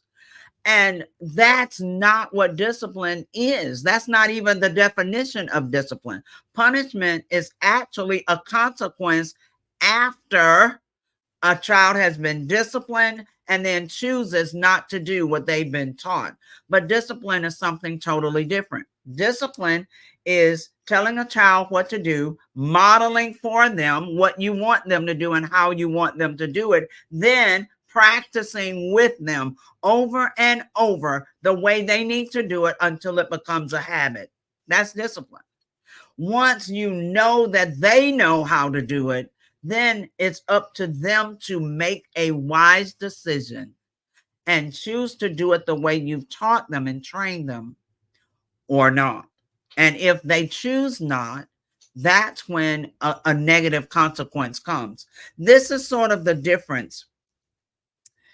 Back in the day, we'll use that, whether your day or mine, doesn't matter. Back in the day, parents were modeling more for their children. So you saw them, if it was everybody come to the table for dinner, everybody came to the table. If it was, we pray before we eat, or we all work together on a project, or we respect one another, you saw your parents doing that. Well, that makes a world of difference. That's modeling. Many times today, we don't model. We just so often assume that somewhere, somehow, the child knows what we're talking about. And if the child doesn't, they get in trouble. We've got to go back to modeling for our children what we want them to do. So you can't tell them that, well, you have to get off of your iPad or whatever at 8 o'clock, no more for you. And then we stay on it. We're talking to them, but we are on it. We are, gaming. Man. No, you have to model for them what you want them to do. Modeling is that part of discipline that we're missing so often. And discipline takes time. And many people at this point in life don't like a process. They want it now, but not go through the time and the sacrifice it takes to get there. So you talk about modeling, right? But wait, let me say this. Say it again. Hold on. I want to say this. I may forget my time, my era. I may forget. I'm a little older. In the book, it teaches you, though, that a butt whooping cannot be your only go-to whenever your children do something. And it teaches you how to create a consequence chart. Many parents never recognize when their children are doing something good. They only recognize when they've messed up. and then they go straight to the butt whipping. But that can't be the case. That shouldn't be the case. That's an injustice to our children. So it teaches you how to create what I call a consequence chart. And you have a list of rewards, and then you have a list of things that your child doesn't like.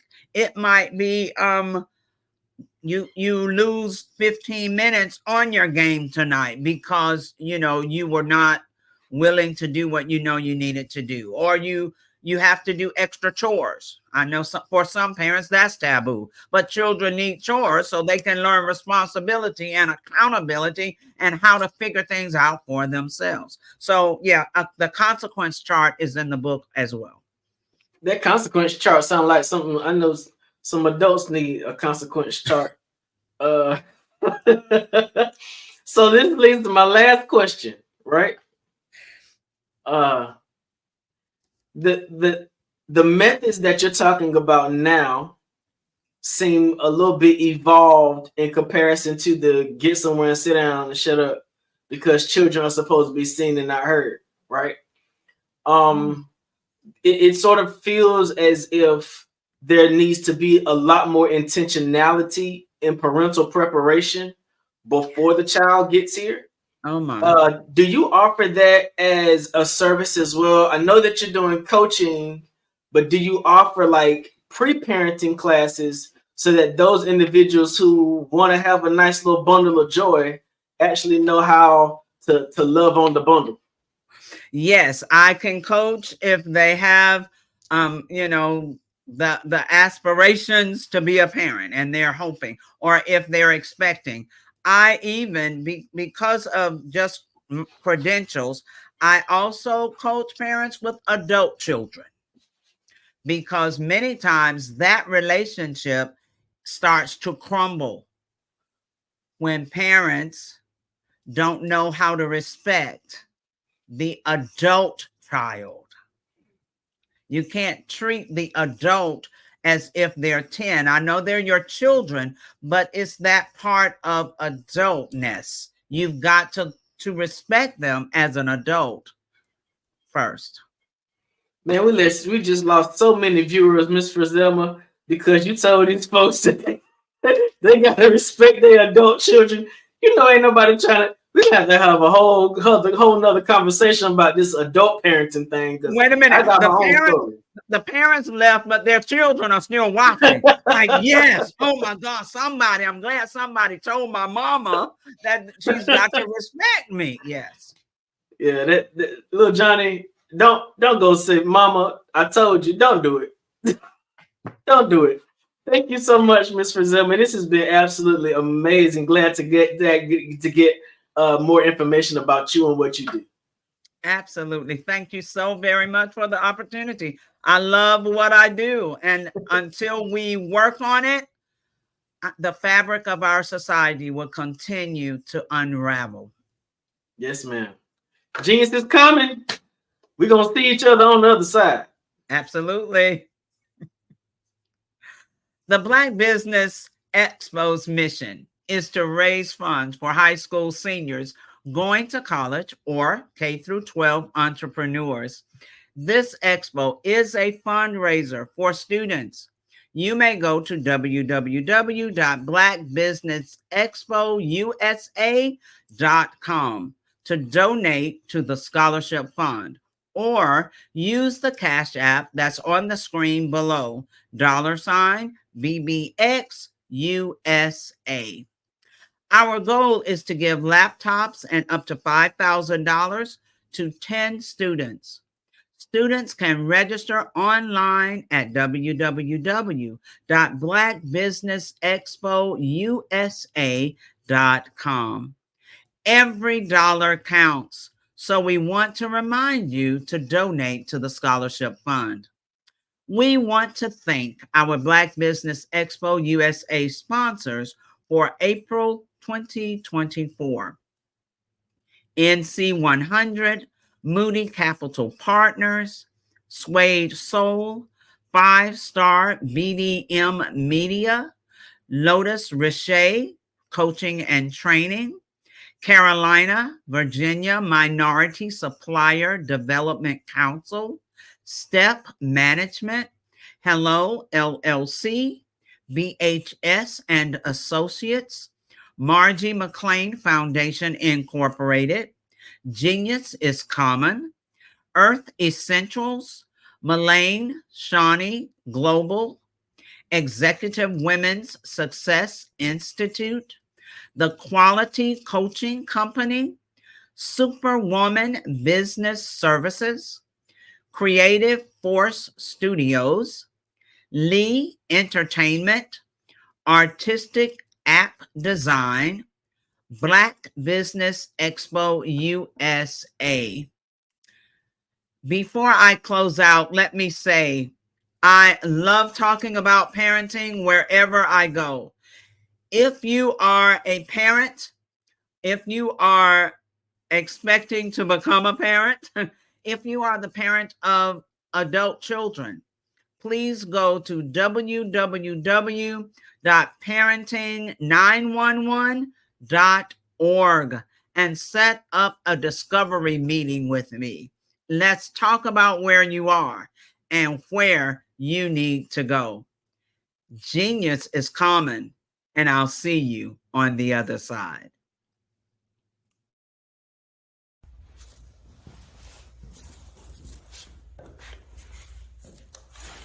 How you doing? I'm Rodney Allen Rippey. Yeah, the child actor. Well, now, leading man. Some of you might remember back in the day, the Harlem Globetrotters popcorn machine. Remember that? Well, it was a Saturday morning special that would come on, and I was there with Geese and Tex and Meadowlark Lemon. Remember the show? Well, I had a great time. And I have to say a huge, huge thank you to all my fans out there. Thank you for all the years of support. I went on from the entertainment industry. I started getting into producing and directing. And now, hey, here I am. I'm a studio executive here in Burbank, California at 2526 Studios. I have to say, it's been pretty good, but the best is yet to come. Please stay encouraged. Keep reaching for your dreams and never forget that genius is common. Remember that. Genius is common. No matter what anyone says to you, no matter how tough the road may get, keep striving. Keep reaching for your dreams. And always know that you are worth it. Everything that you put into yourself, everything good that you pour into your life, you are worth it. And when the times get tough, when things don't go exactly right, it's okay. Dust your shoulders off. Stand up strong. And remember, genius is common.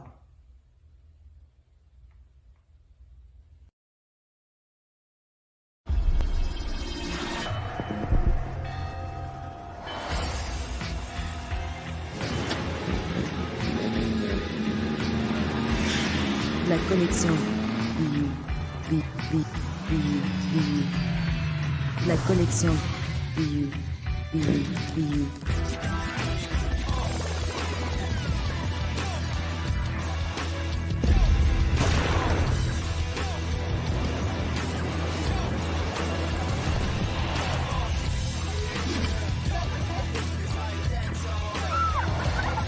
In a world obsessed with the cult of celebrity,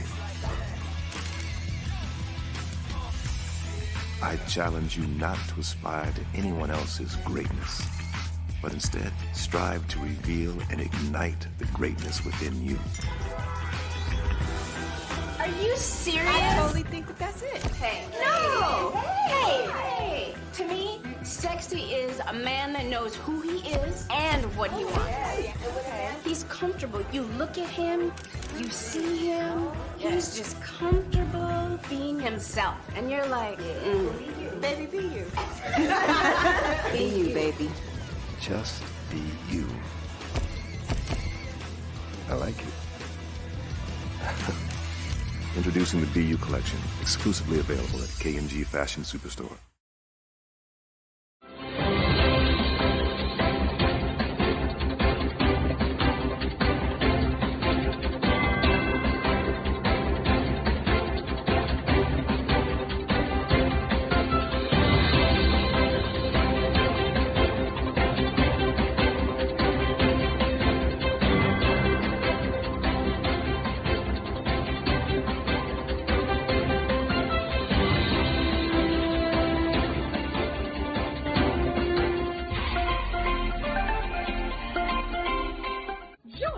Dr. Eric Kelly III and a host of phenomenal speakers from all around the globe for this 7-day virtual event that you don't want to miss.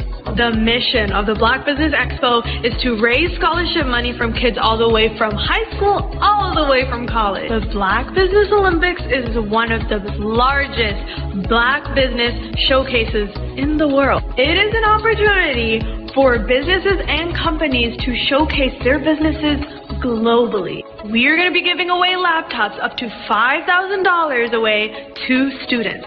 Again, I'm Olivia Appleberry, the founder of 2 Cents Finance and one of the speakers for the expo. I am so excited to see you there. For more info, go to www.blackbusinessexpousa.com or call 919-308-9090 and hope to see you there. I am Black Business. From the moment I wake until the time I sleep. Yes, I am Black Business. I am Black Business. Tell me, are you Black Business? I am Black Business. Do you support Black businesses? Listen, I support Black business because I am Black Business. Black Business Expo, one of the largest business showcases in the history of Black business in the world. The world! Sign up today at www.blackbusinessexpousa.com or call 919-308-9090. I am Black Business. I am Black Business. From the moment I wake until the time I sleep, I am Black Business. I am Black Business. Are you Black Business? I am Black Business. Do you support Black businesses? I support Black business because I am Black Business. Black Business Expo, one of the largest business showcases in the history of Black America in North Carolina. Join Dr. Eric Kelly III and a host of phenomenal speakers from all around the globe for this 7-day virtual event that you don't want to miss.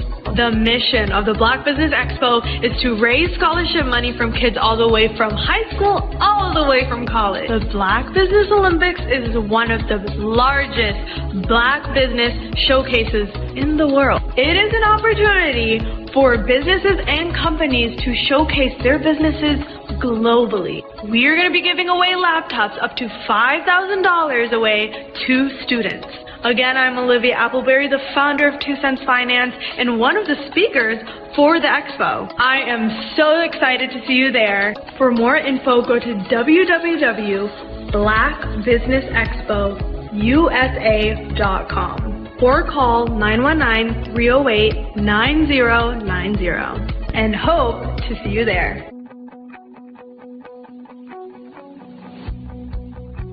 I am Black Business. From the moment I wake until the time I sleep. Yes, I am Black Business. I am Black Business. Tell me, are you Black Business? Black Business Expo, one of the largest business showcases in the history of Black business in the world.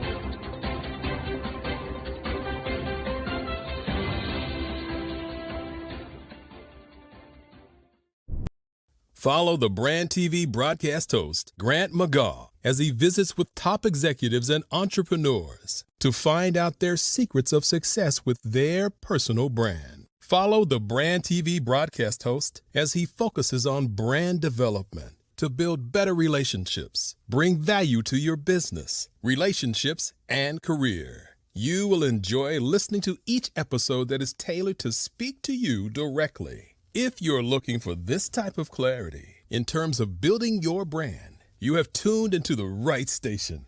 Each episode will help you to shape a conversation in the 5-star BDM network of 20,000 professionals and become a springboard for your corporate engagement and business opportunities. Each guest will frame their story in the areas of personal branding, business development, career development, financial empowerment, and technology innovation. Grant McGaugh explains why he is the CEO and owner of his own professional career. Grant is an accomplished business leader and entrepreneur who wants to give back to individuals to grow their personal brand strategy. Tune in as he weaves his story about new possibilities, while to you exceed expectations. If you love storytelling, this show will make for fun.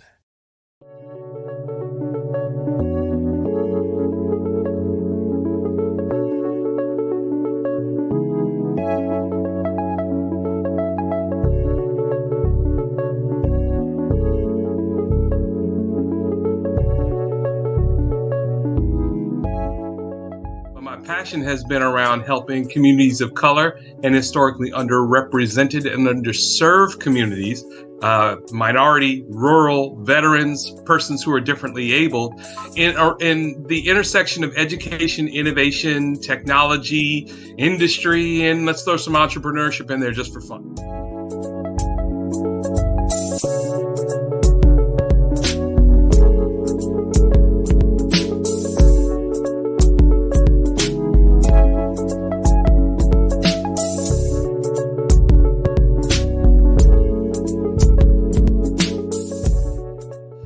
See more around innovation, incubators, accelerators. I love the idea of going from innovation to commercialization.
media is evolving. It's more vibrant, more colorful, more energetic, and so are you. It's not just photos anymore. It's video, it's audio, it's subscriptions. And now, there's Fanbase, a new monetized social network. Fanbase delivers the complete native app experience with full content monetization for every user. No algorithms that shadow ban your engagement or growth, and no ads. Follow anyone for free and subscribe directly to your favorite creators for $4.99 a month. Plus, show some love by tipping on any post. Also, make a Fanbase page and monetize your content the same way. Finally, connect with your followers by posting the amazing content you already create. And now, get paid for it. It's time to energize and monetize. Because everyone's a fan of something, and everyone has a fan base.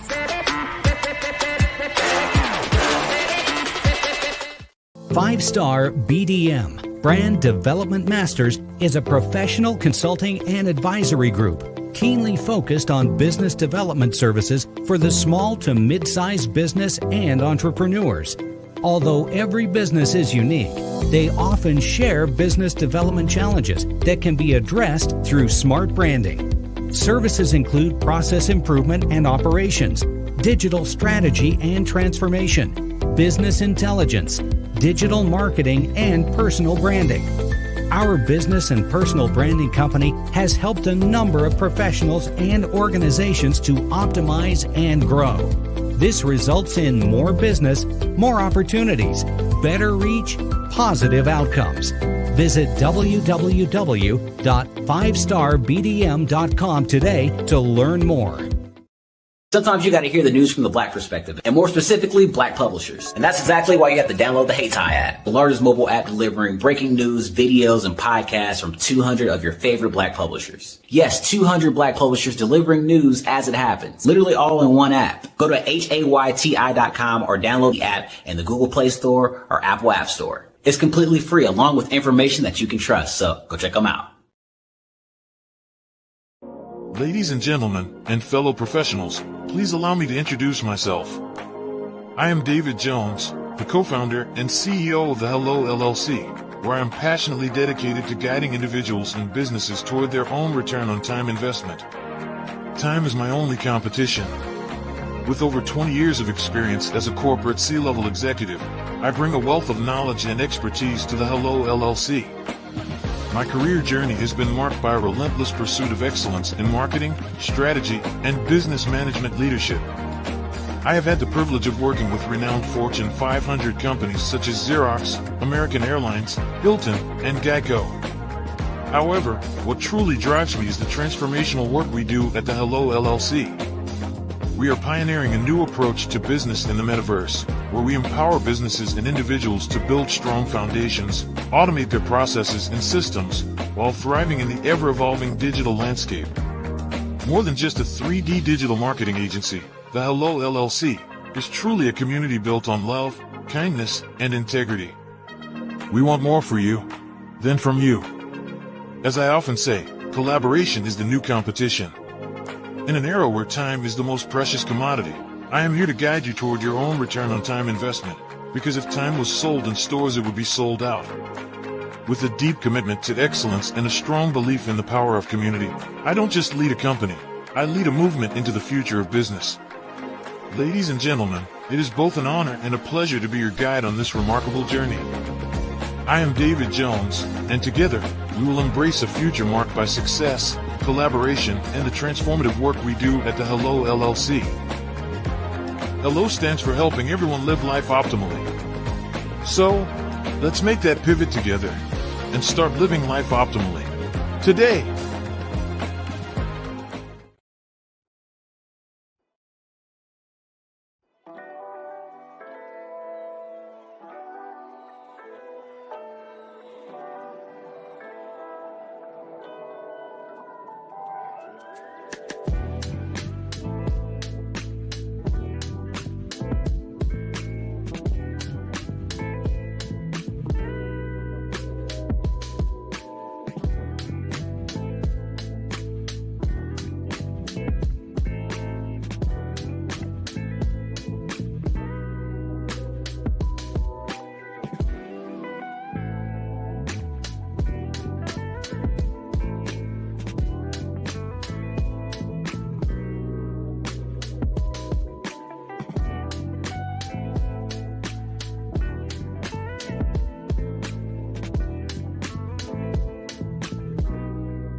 story, they're like, okay, somebody said they had a vision from God and they need money to build something.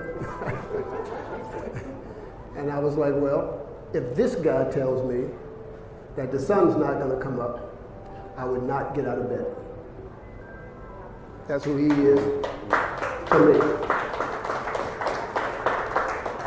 And you can see that my judgment is well placed, because in another 8 or 9 months, we're going to put his technology into an electric car. You know, people always say, well, why'd you build the car and the engine is not finished yet? I'm like, well, when the engine's finished, what are we going to put it in? You know? So we had to do the 2 parts. What we're doing right now is putting those 2 parts together. And, you know, in 8 or 9 months, you know, Derek Automotive is going to basically redefine the electric transportation sector.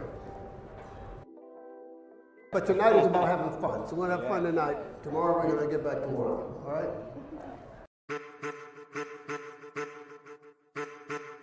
I am a child of the Most High God.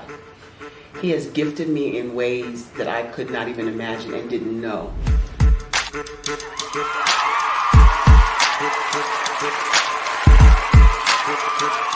There was a time when I didn't know who I was.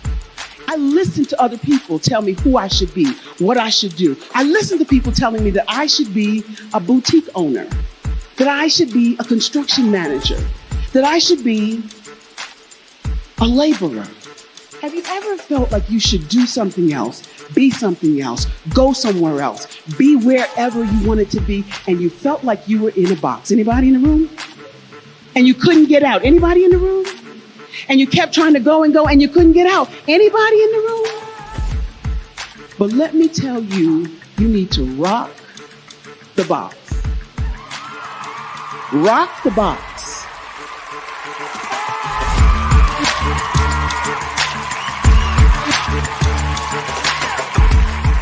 I am engaging, inspiring, and empowering.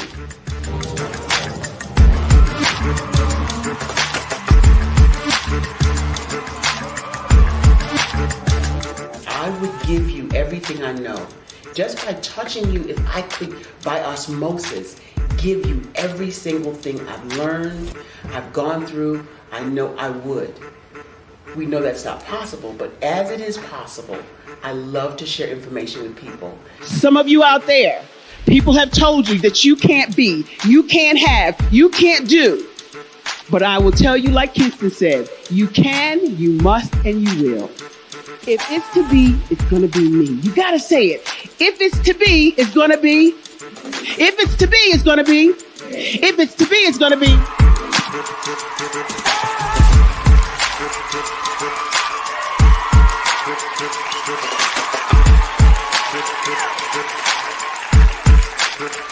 Barbara is because she believed what her mama said about her and not what other people told her. Every day you wake up, when you're in a situation, it's your choice whether it's an advantage or the disadvantage. She gained her confidence and her life, and now she is a testimony. If I can help you elevate yourself, then I feel like I'm elevating my own self as well. What you know and I know together can change the world.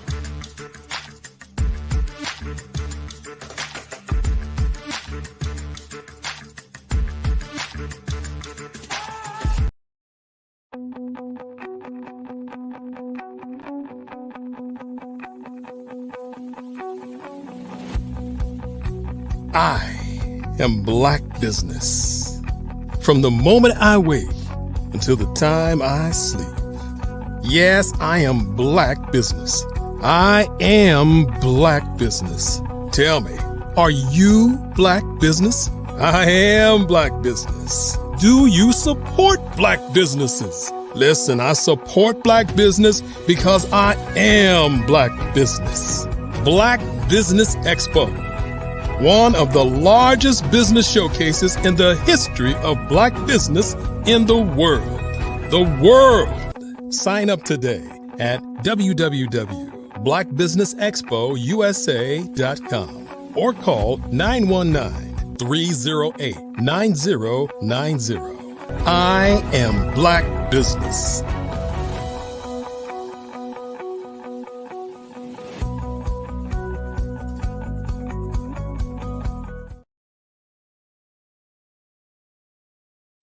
Good evening, business owners, entrepreneurs, thought leaders, and corporations. Welcome to the Black Business Network. My name is Frazelma Lynn, and I am your business moderator for this evening on the Black Business Network.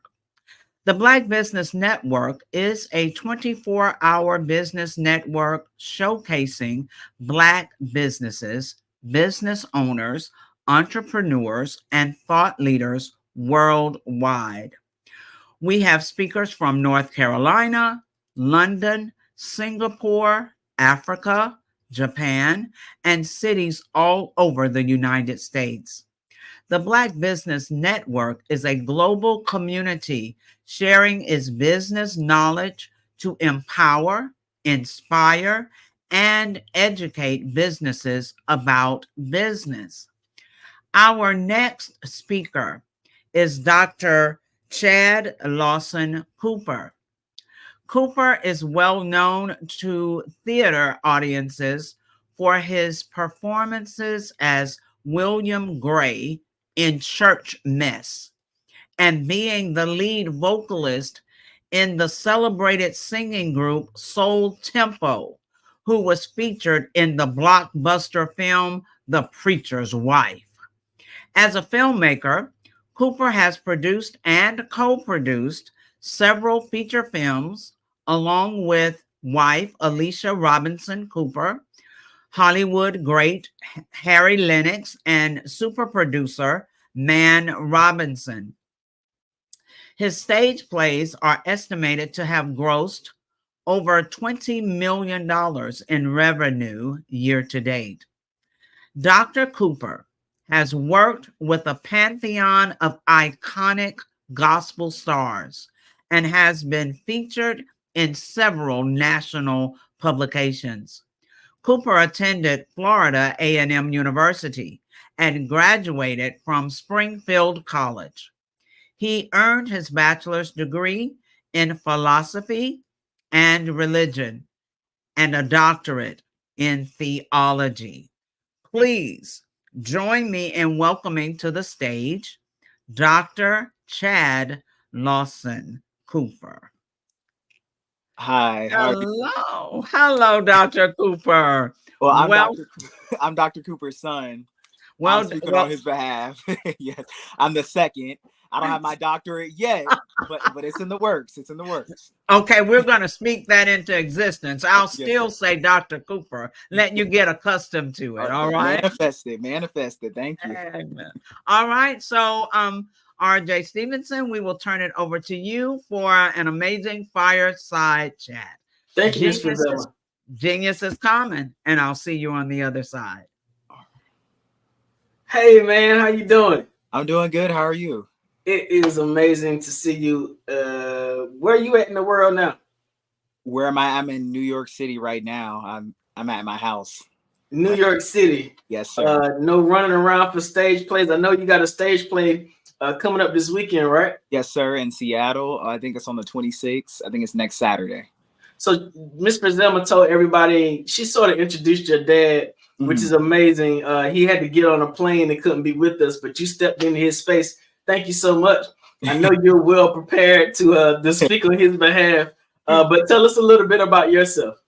Well, I am a singer and actor myself. I started off performing at the age of 5, and now I am 23. Well, soon to be 23 in a month from now. I have traveled on and off Broadway around the world, and something I'm still practicing right now. I'm in school right now for my senior year, for my bachelor's degree.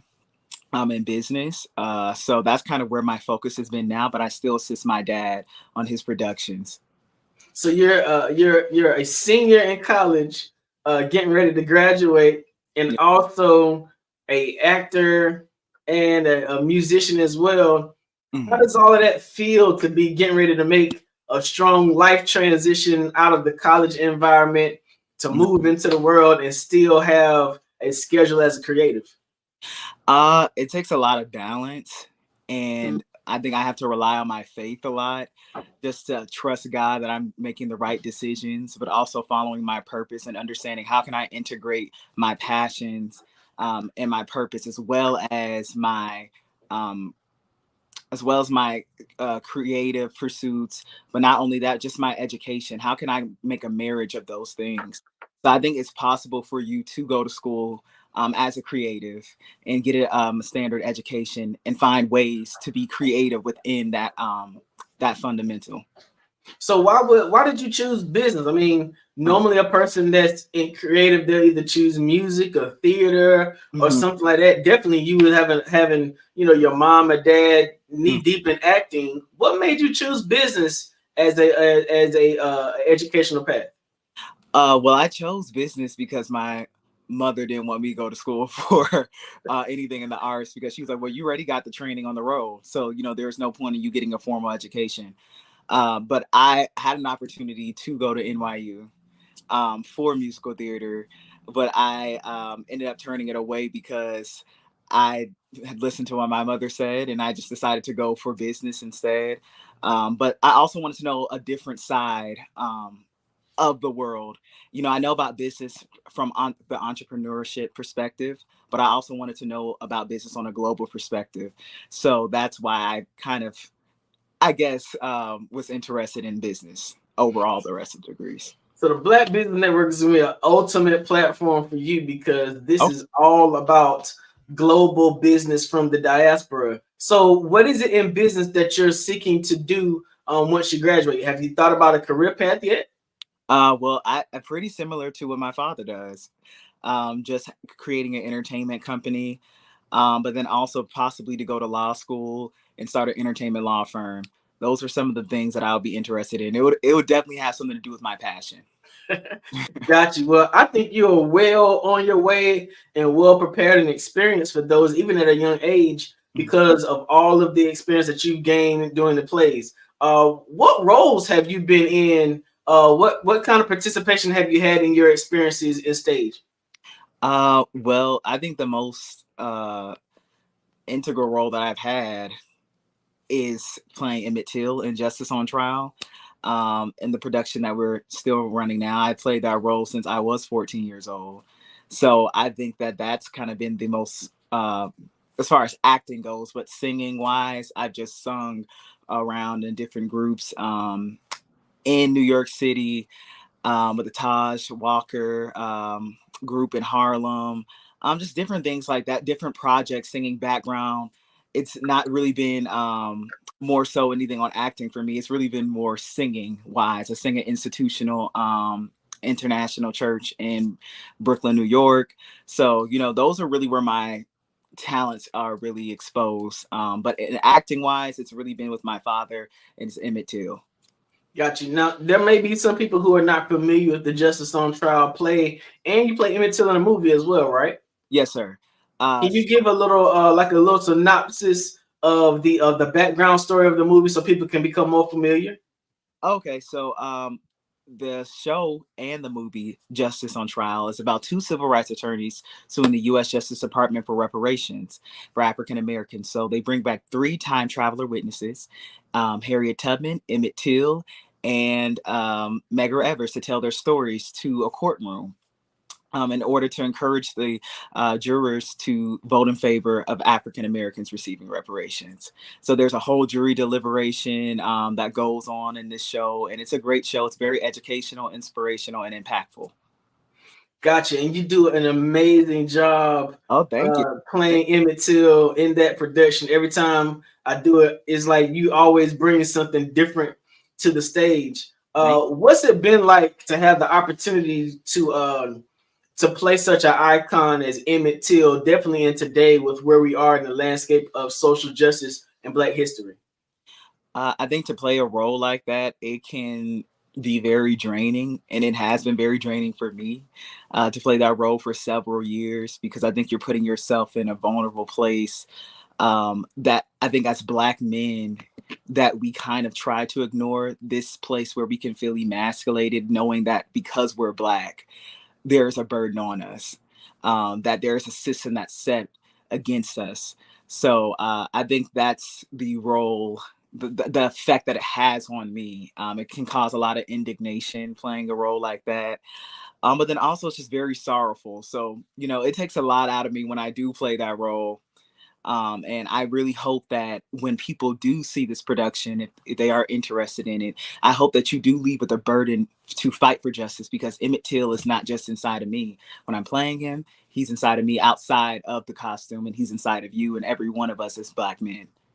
Gotcha. Now, as in regards to the business of entertainment, you know, stage production can get interesting.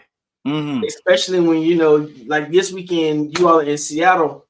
Your dad has been in Seattle pushing tickets, marketing, making certain that the production goes the way it's supposed to. Mm-hmm. And so what are the things that you've seen in your experiences traveling with your dad that caused you to want to be a part of the business end of musical production?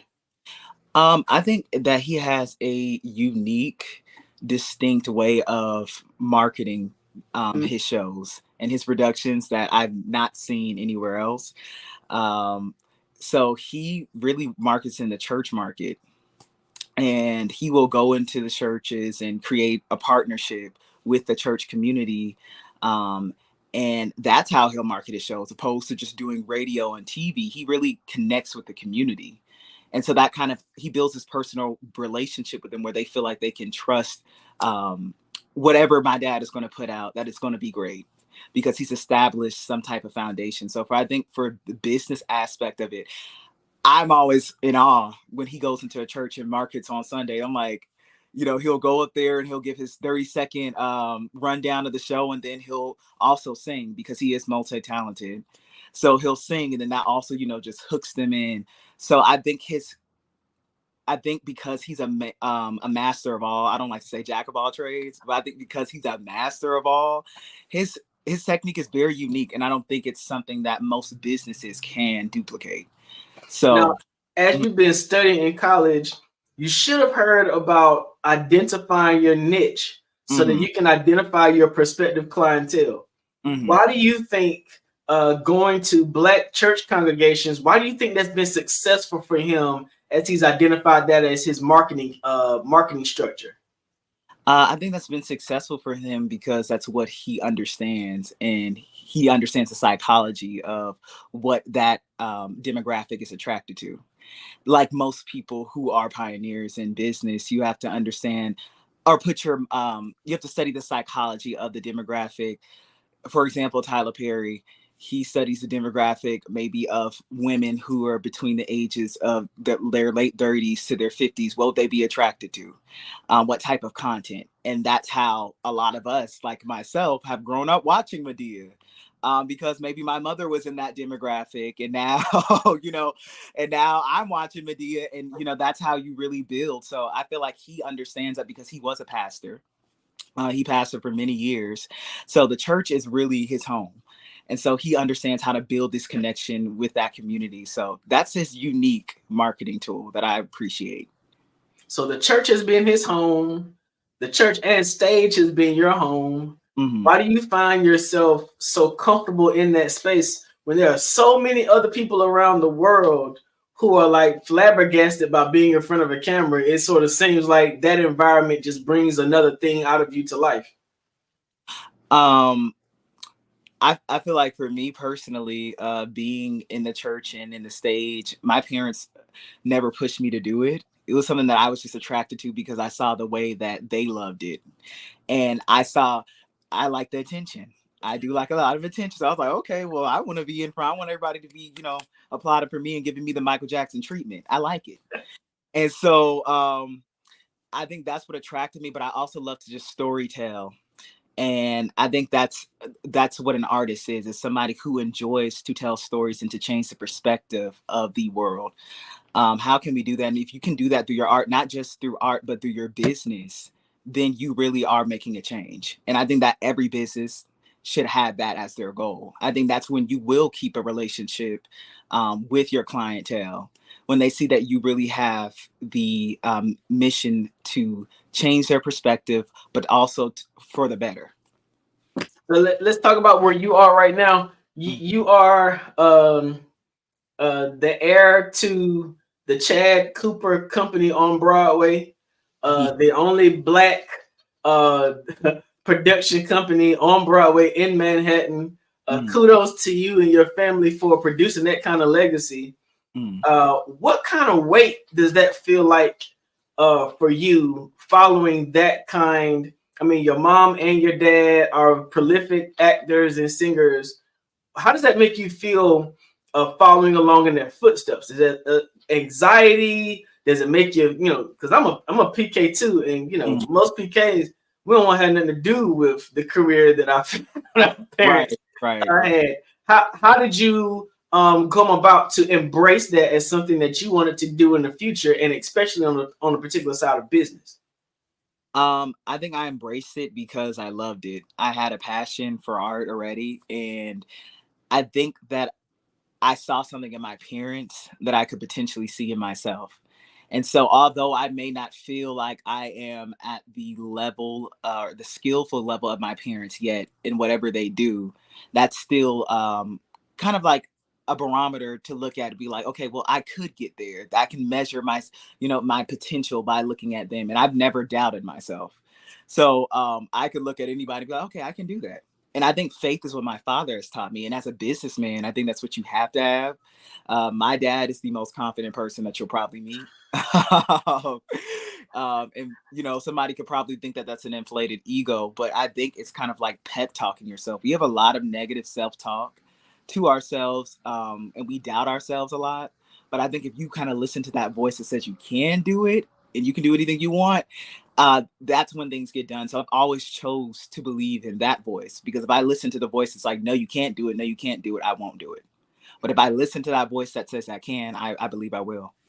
Got you. Now you've gone from being an actor, a singer. Do you play any instruments? Only the vocal cords. That's it. All right, you're going from being an actor and a singer to now expanding your range to business. In a business world like today, it's very important that you learn to be diversified, so that in what we call economic winters, you can find yourself shifting and adjusting to do something different. What does it mean to you to be that kind of diverse? Some people will only choose to be focused on singing. Some people will only choose to focus on acting, but you're focused on singing, acting, and then the business of entertainment. What is it about diversification that draws you to take that path? I think I'm attracted to diversification because it creates opportunities for everyone. And it also creates more opportunities for yourself. I don't like being put in a box. I always say, you can't put me in a box. I live in a mansion. I have multiple rooms. There's multiple things multiple places I can be at once.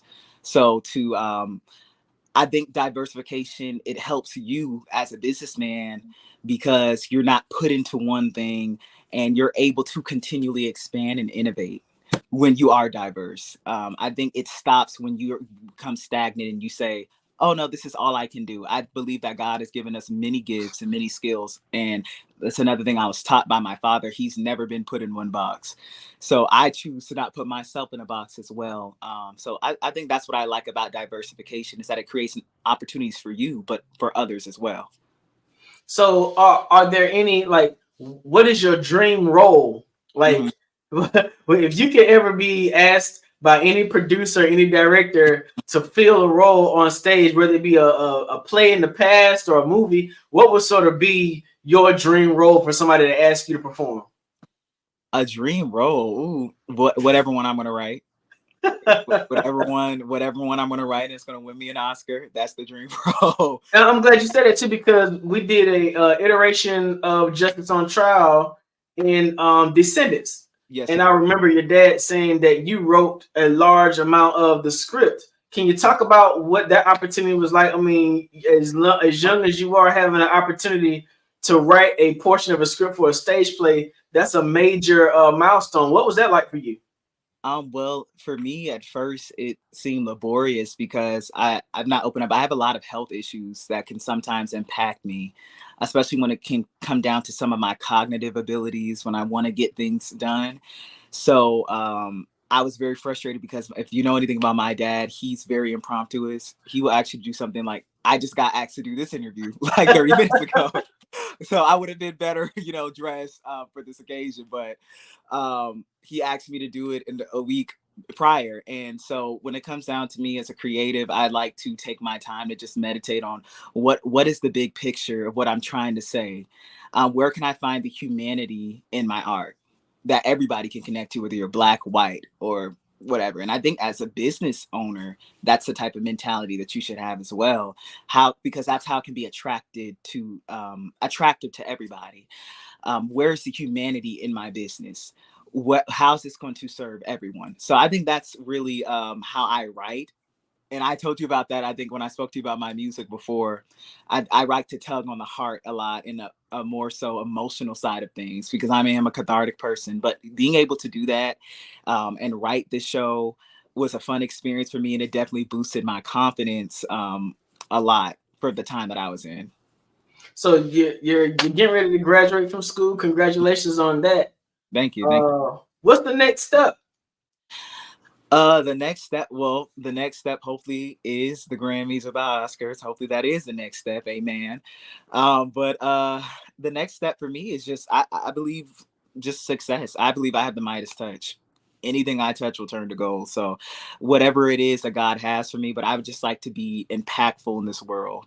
And through my art and through me as just a person. How can I be an impactful person, even through business? So that's the next step for me.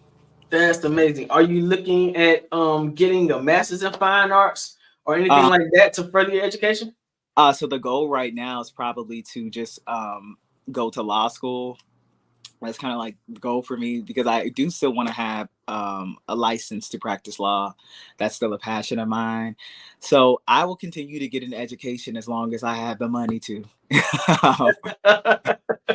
So in terms of law, is there a particular area? Are you looking at entertainment law? Yes, entertainment law. I've been law. told that every family needs a good lawyer somewhere. So Right. What kind of law are you looking at doing, and what inspired you to take that path? Entertainment law, because of the field of work that my parents are in and that I am in. I just believe that artists should know their rights.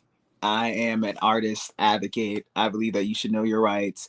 I believe that you should not be making less money than people who are not creating the art. And if you can find a way to independently make money, I suggest you do that. And that just goes for business as well. The same rules apply even in business, corporate versus, just being a regular entrepreneur.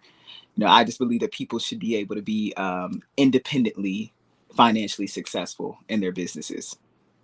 So, one of the responsibilities of parents, especially when we have children who are following in our footsteps and our legacies, is to set them up in a path and a trajectory for success.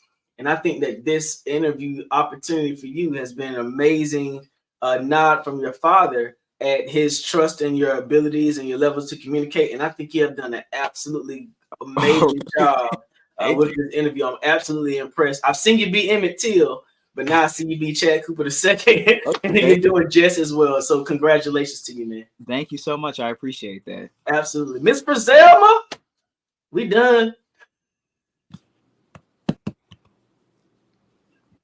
All right.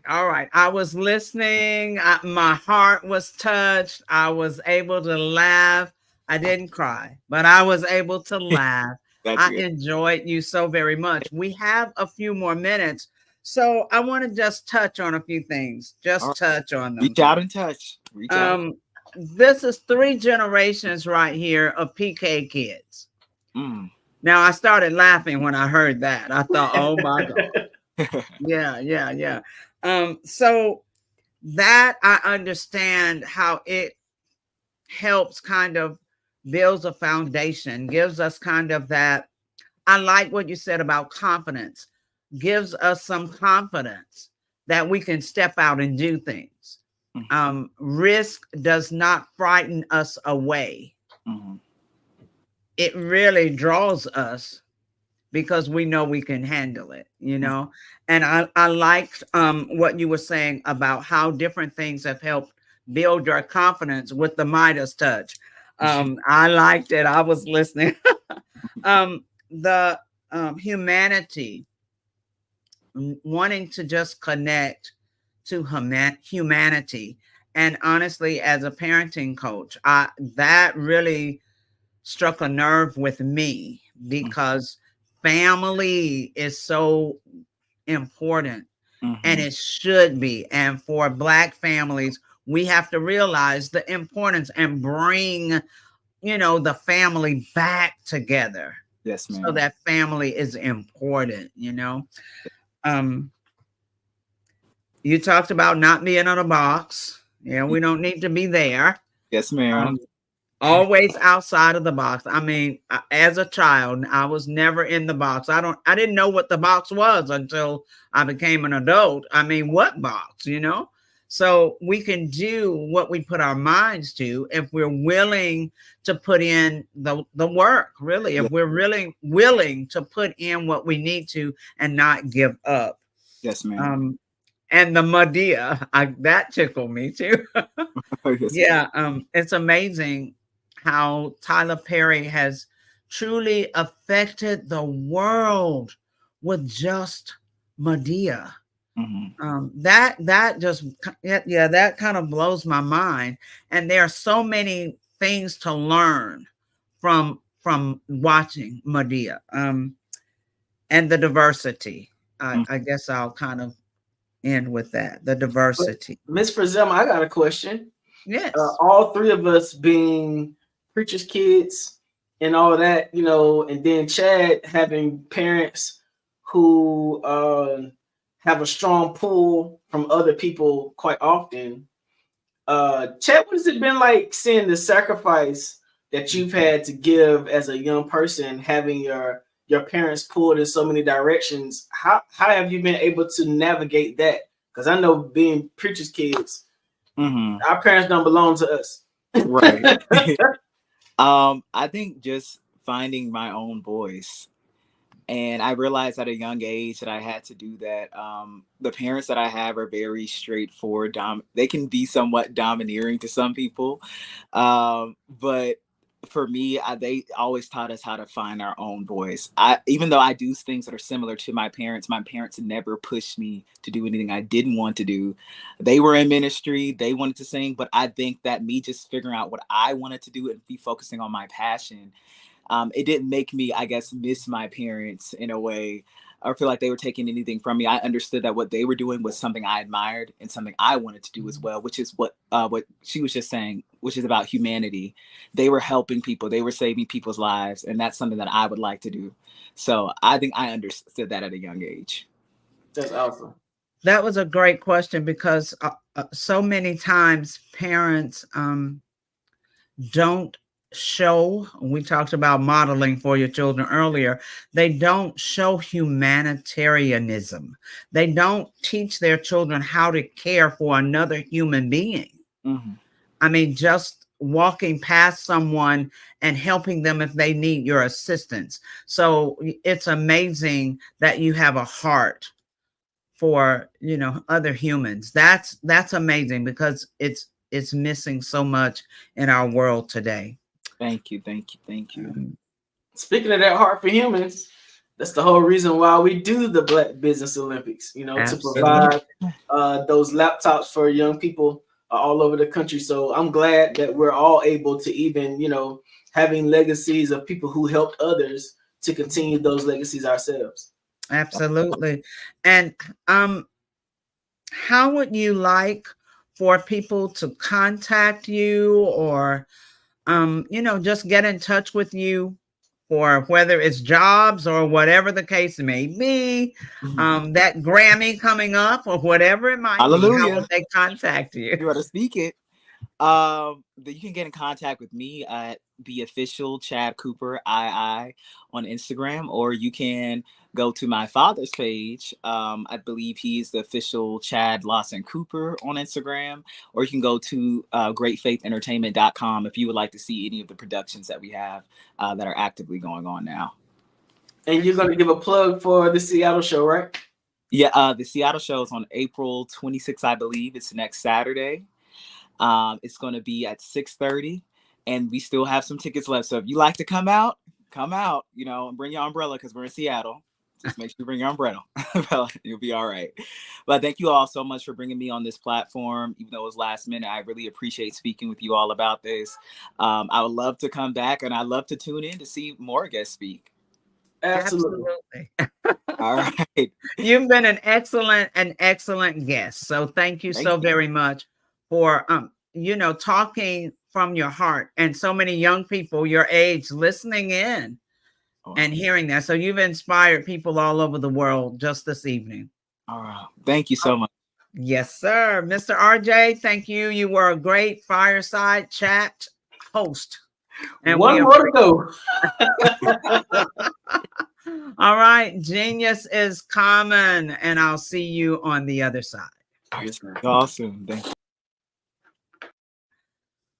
The Black Business Expo's mission is to raise funds for high school seniors going to college or K-12 entrepreneurs.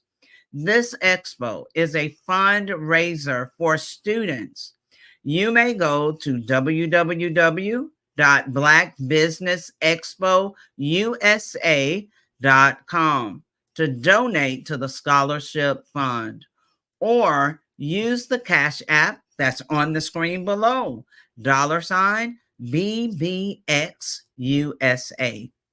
Our goal is to give laptops and up to $5,000 to 10 students.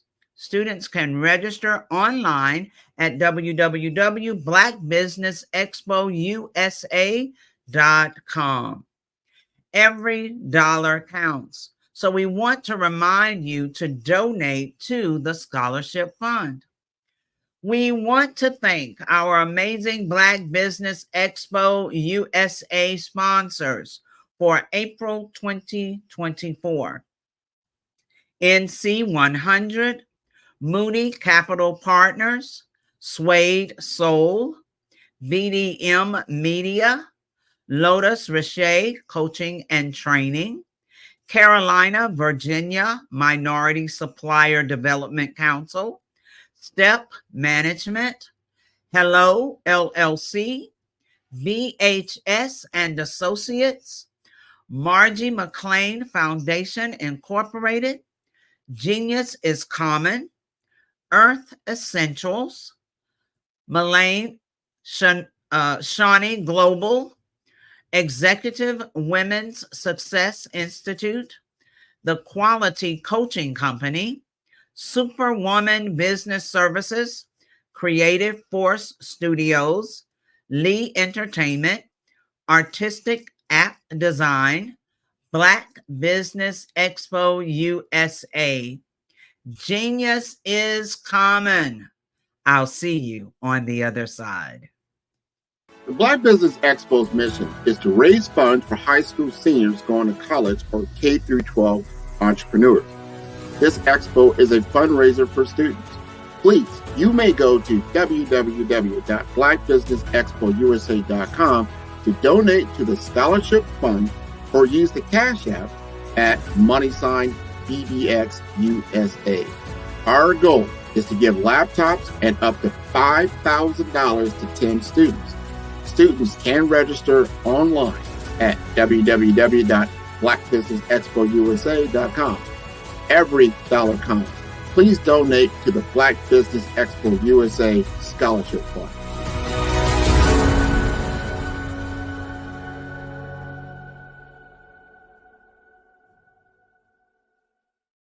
Follow the Brand TV broadcast host, Grant McGaw, as he visits with top executives and entrepreneurs to find out their secrets of success with their personal brand. Follow the Brand TV broadcast host as he focuses on brand development to build better relationships, bring value to your business, relationships, and career. You will enjoy listening to each episode that is tailored to speak to you directly. If you're looking for this type of clarity in terms of building your brand, you have tuned into the right station.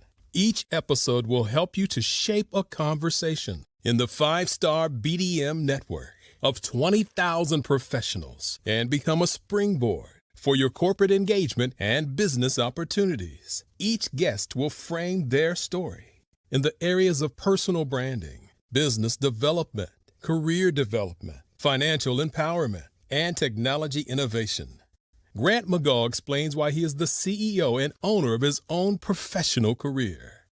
Grant is an accomplished business leader and entrepreneur who wants to give back to individuals to grow their personal brand strategy.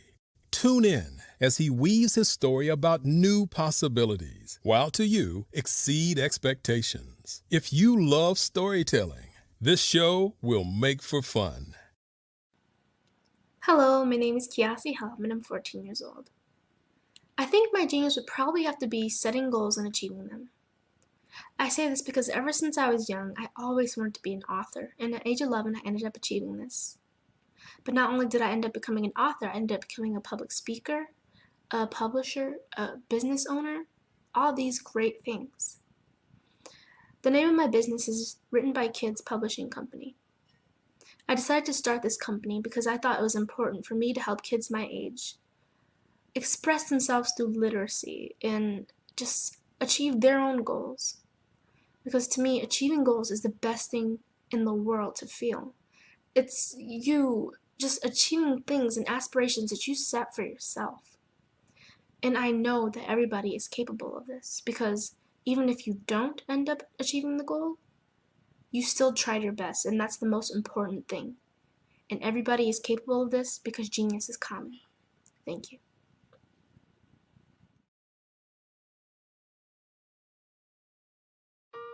Hello, this is Israel, and I am CEO of Daydreams Interactive and author of Princess Planet. So, genius is common, and as a kid, I loved to daydream. Even as an adult, I loved to daydream. And when my daughter became 6 and loved princess characters, but we just could not find the diversity that showed her, we created our own characters. So, for instance, you have Princess Nulu right here. Princess Nulu is from Uganda, and her genius is that she loves to take care of animals. She can actually even listen and hear what they say. And then we have Princess Isabella right here. Princess Isabella, she's from Cuba, and her genius is biochemistry. One day she hopes to eliminate disease. Then we have Princess Nia right here, and Princess Nia is based off of my daughter, and she wants to be the greatest dancer alive. So that's her genius. So what's your genius? My genius is my imagination. Genius is common.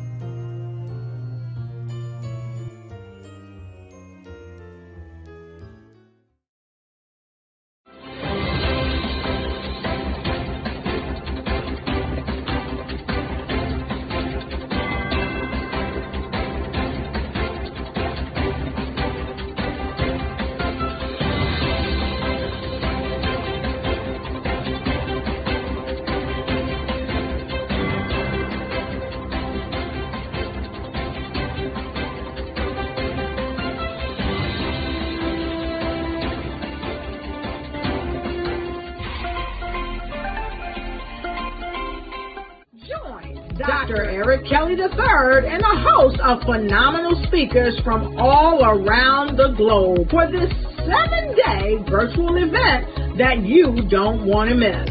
The mission of the Black Business Expo is to raise scholarship money from kids all the way from high school, all the way from college. The Black Business Olympics is one of the largest Black business showcases in the world. It is an opportunity for businesses and companies to showcase their businesses globally. We are going to be giving away laptops up to $5,000 away to students.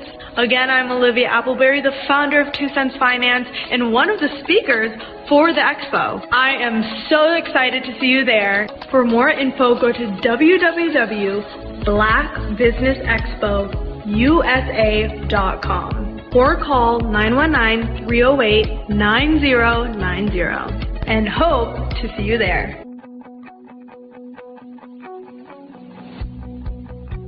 I am Black Business. From the moment I wake until the time I sleep. Yes, I am Black Business. I am Black Business. Tell me, are you Black Business? I am Black Business. Do you support Black businesses? Listen, I support Black business because I am Black Business. Black Business Expo, one of the largest business showcases in the history of Black business in the world. The world! Sign up today at www.blackbusinessexpousa.com or call 919-308-9090. I am Black Business. I am Black Business.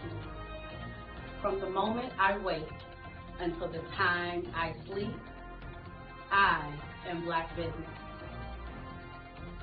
I am Black Business. Are you Black Business?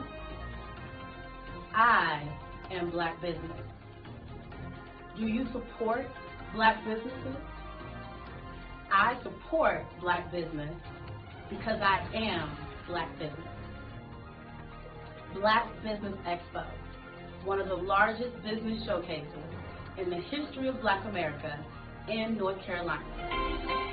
Join Dr. Eric Kelly III and a host of phenomenal speakers from all around the globe for this 7-day virtual event that you don't want to miss. The mission of the Black Business Expo is to raise scholarship money from kids all the way from high school all the way from college. The Black Business Olympics is one of the largest Black business showcases in the world. It is an opportunity for businesses and companies to showcase their businesses globally. We are going to be giving away laptops up to $5,000 away to students. Again, I'm Olivia Appleberry, the founder of 2 Cents Finance and one of the speakers for the expo. I am so excited to see you there. For more info, go to www.blackbusinessexpousa.com or call 919-308-9090 and hope to see you there. I am Black Business. From the moment I wake until the time I sleep. Yes, I am Black Business. I am Black Business. Tell me, are you Black Business? Black Business Expo, one of the largest business showcases in the history of Black business in the world.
I am a child of the Most High God.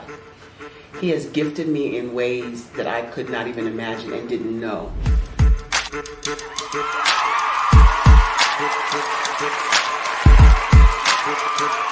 There was a time when I didn't know who I was. I listened to other people tell me who I should be, what I should do. I listened to people telling me that I should be a boutique owner, that I should be a construction manager, that I should be a laborer. Have you ever felt like you should do something else, be something else, go somewhere else, be wherever you wanted to be, and you felt like you were in a box? Anybody in the room? And you couldn't get out? Anybody in the room? And you kept trying to go and you couldn't get out? Anybody in the room? But let me tell you, you need to rock the box. Rock the box.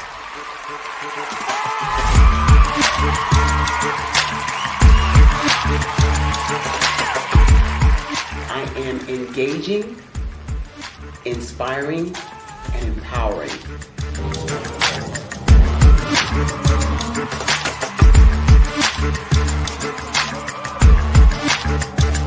I would give you everything I know. Just by touching you, if I could, by osmosis, give you every single thing I've learned, I've gone through, I know I would. We know that's not possible, but as it is possible, I love to share information with people. Some of you out there, people have told you that you can't be, you can't have, you can't do.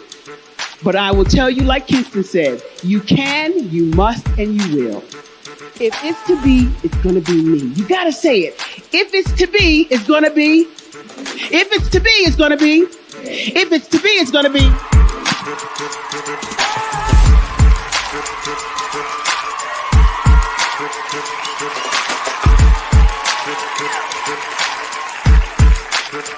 Barbara is because she believed what her mama said about her and not what other people told her. Every day you wake up, when you're in a situation, it's your choice whether it's an advantage or the disadvantage. She gained her confidence and her life, and now she is a testimony. If I can help you elevate yourself, then I feel like I'm elevating my own self as well. What you know and I know together can change the world.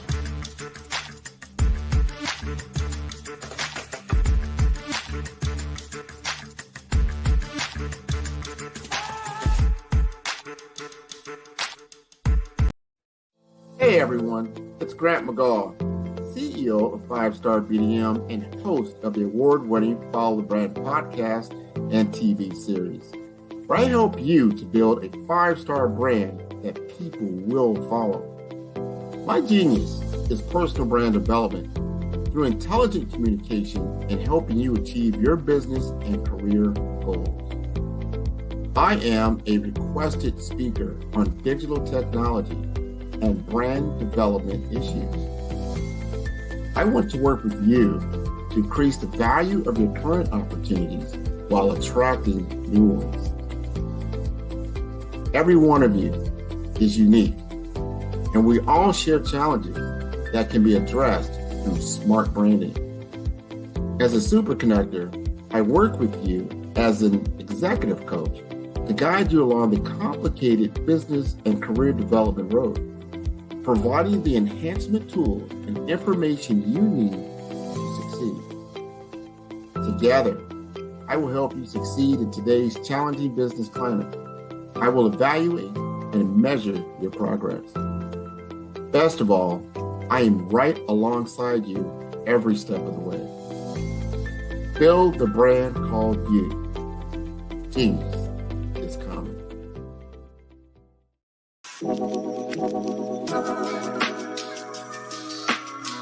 The African company and the African CEO is making a conscious decision to bring on someone external to the continent versus bringing on someone who is from Ghana or Kenya or South Africa.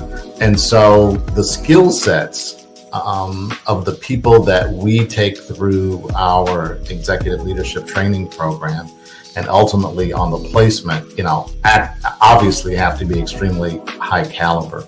So what we look for are corporate executives at the vice president to C-suite level, as well as Black entrepreneurs. When we look at the Black corporate executives, we're looking for some very specific skill sets, whether that be around supply chain, sales and marketing, engineering, product development. We want our folks to be able to add immediate value to the corporate board, right? And the other thing is, even if they don't necessarily have specific industry experience, they're bringing a diversity of thought.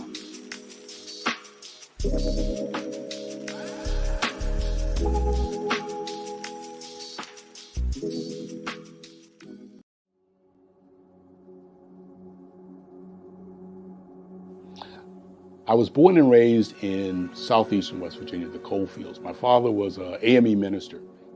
For me, I was very fortunate. Even though I grew up in the segregated South, I was surrounded by flourishing Black businesses, doctors, lawyers, bankers, dentists.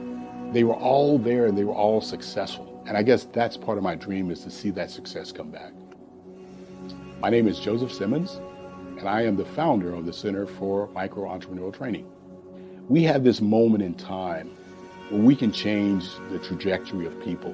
And our focus is on women, Black and brown entrepreneurs, and their access to capital, their ability to build thriving businesses, the ability to employ people. There's a study that showed that in those three communities, especially Black and brown communities, $1 stays in those communities for 30 minutes. In white community, $1 stays in their communities for 8 hours. So think about it.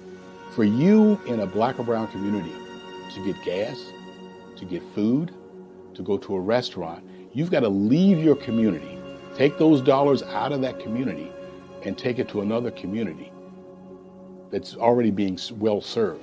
So if we can reverse that, if we can go from 30 minutes to an hour to 2 hours, that's progress. That's what we need to do. I was with SCORE. And then in May of 2020, of course, the events happened in regards to the murder of George Floyd. The other thing that I was experiencing was the denials of federal funds for small businesses. And it revolved around one thing. These businesses were not being prepared for grants and for government programs. And I came up with the idea for the Center for Micro-Entrepreneurial based off those two things. Morgan Stanley had a report out in 2020, first quarter, and it talked about there were 3 groups that were massively devastated by COVID-19 on their business. That was 1, women, number 2, Black, and number 3, brown entrepreneurs. The research showed that they had less cash on hand, they had less opportunity to go into a bank and get money, and they were very dependent on family and friends to keep their business up and running. If we can focus on those 3 groups, then we can have a dramatic impact on our communities.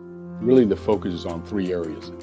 And those 3 areas are 1, the people, number 2, the courses, and number 3, a support network. Here at CMAT, we will provide you with the fundamentals for generational success. And you will be creating a vibrant community by attending our 5-day immersive training course.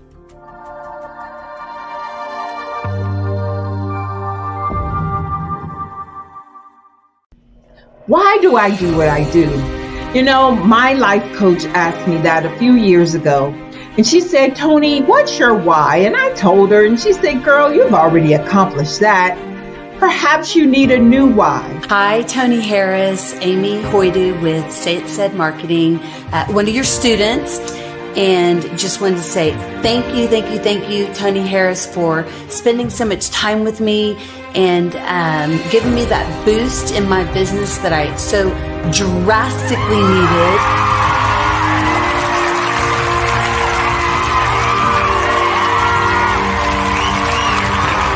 My why is to touch, move, and inspire my clients to take drastic steps to be better than they were before they met me. I'm a resource. I'm a connector. I want to help people build deeper relationships that are beneficial to their life and business. That's what I do best. So, first thing you got to do is show up. And speaking is a way to magnetically attract your ideal client to you. How many of you use social media that way? Absolutely. And this is how you look to the world. Drastic steps are the steps that are needed to be successful. And my business is drastic denotes a mindset. Getting out of your comfort zone. Doing something that you don't necessarily feel comfortable doing, want to do, but you know it's a necessary step to be successful in your business. I get the most satisfaction when I see my connections flourishing into relationships long after I am gone. Hi, my name is Jasmine Augustine with Media Jasmine, and I've joined several networking and referral groups in the area. And Network in Action Northeast Houston with Tony Harris Taylor is one of the best organizations that I've joined. I love that piece of what I do, and it is what fuels my fire.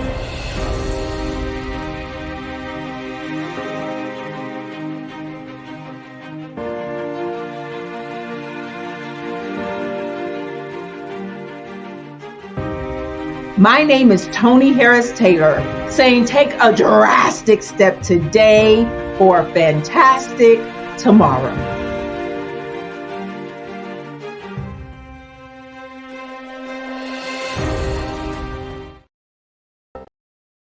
I was born in a little village on the island of Haiti. Many deadly diseases pounded me. It is as if they were on a mission to end my existence on this earth. I refused to give up. In 1983, I left Haiti and came to the United States of America. And I came with $5, 2 shirts. I didn't speak any English. I came to Atlanta. I got a job. I was a doorman. I was a doorman with a dream. What I used to come on stage. I'd rehearse this moment that I'm standing in front of you. That's the power of a dream. Maybe today is the day you begin acting as if you already have it. And then step out with full force. Take a risk. No condition is permanent. Don't let your situation distract you. You are chosen. You are called. You are born for a purpose in this life.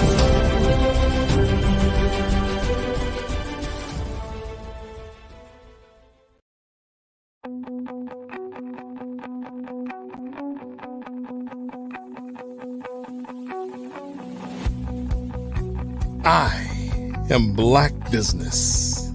From the moment I wake until the time I sleep. Yes, I am Black Business. I am Black Business. Tell me, are you Black Business? I am Black Business. Do you support Black businesses? Listen, I support Black business because I am Black Business. Black Business Expo, one of the largest business showcases in the history of Black business in the world. The world! Sign up today at www.blackbusinessexpousa.com or call 919-308-9090. I am Black Business.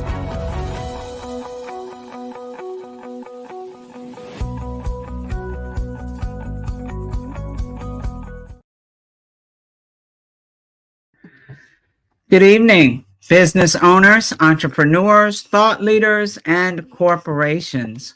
Welcome to the Black Business Network. My name is Frazelma Lynn, and I am your business moderator for this evening on the Black Business Network. The Black Business Network is a 24-hour business network showcasing Black businesses, business owners, entrepreneurs, and thought leaders worldwide. We have speakers from North Carolina, London, Singapore, Africa, Japan, and cities all over the United States. The Black Business Network is a global community sharing its business knowledge to empower, inspire, and educate businesses about business. Our next speaker is Joelle Sylvan.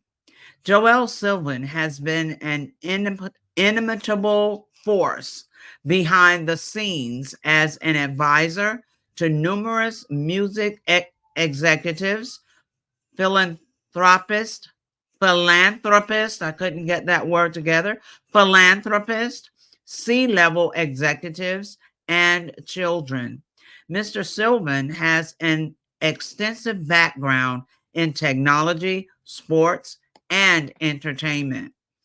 Prior to his current career in finance, Joelle worked with a variety of well-known artists, producers, and comedians as a young music executive. Additionally, he secured a partnership with a publishing company, during which he created a marketing consulting company that provided endorsement deals for artists and celebrities in the music industry, pairing them with Fortune 500 companies, bringing sneaker, apparel, and accessory companies into urban lifestyle branding. This led to him becoming a silent partner with Bulldog Bikes for the first urban bike BMX lifestyle company in the world. He is currently a financial services provider with New York Life Securities LLC and the executive producer and host of the Power Moves of radio show podcast featuring celebrities, professional athletes, and key influential executives.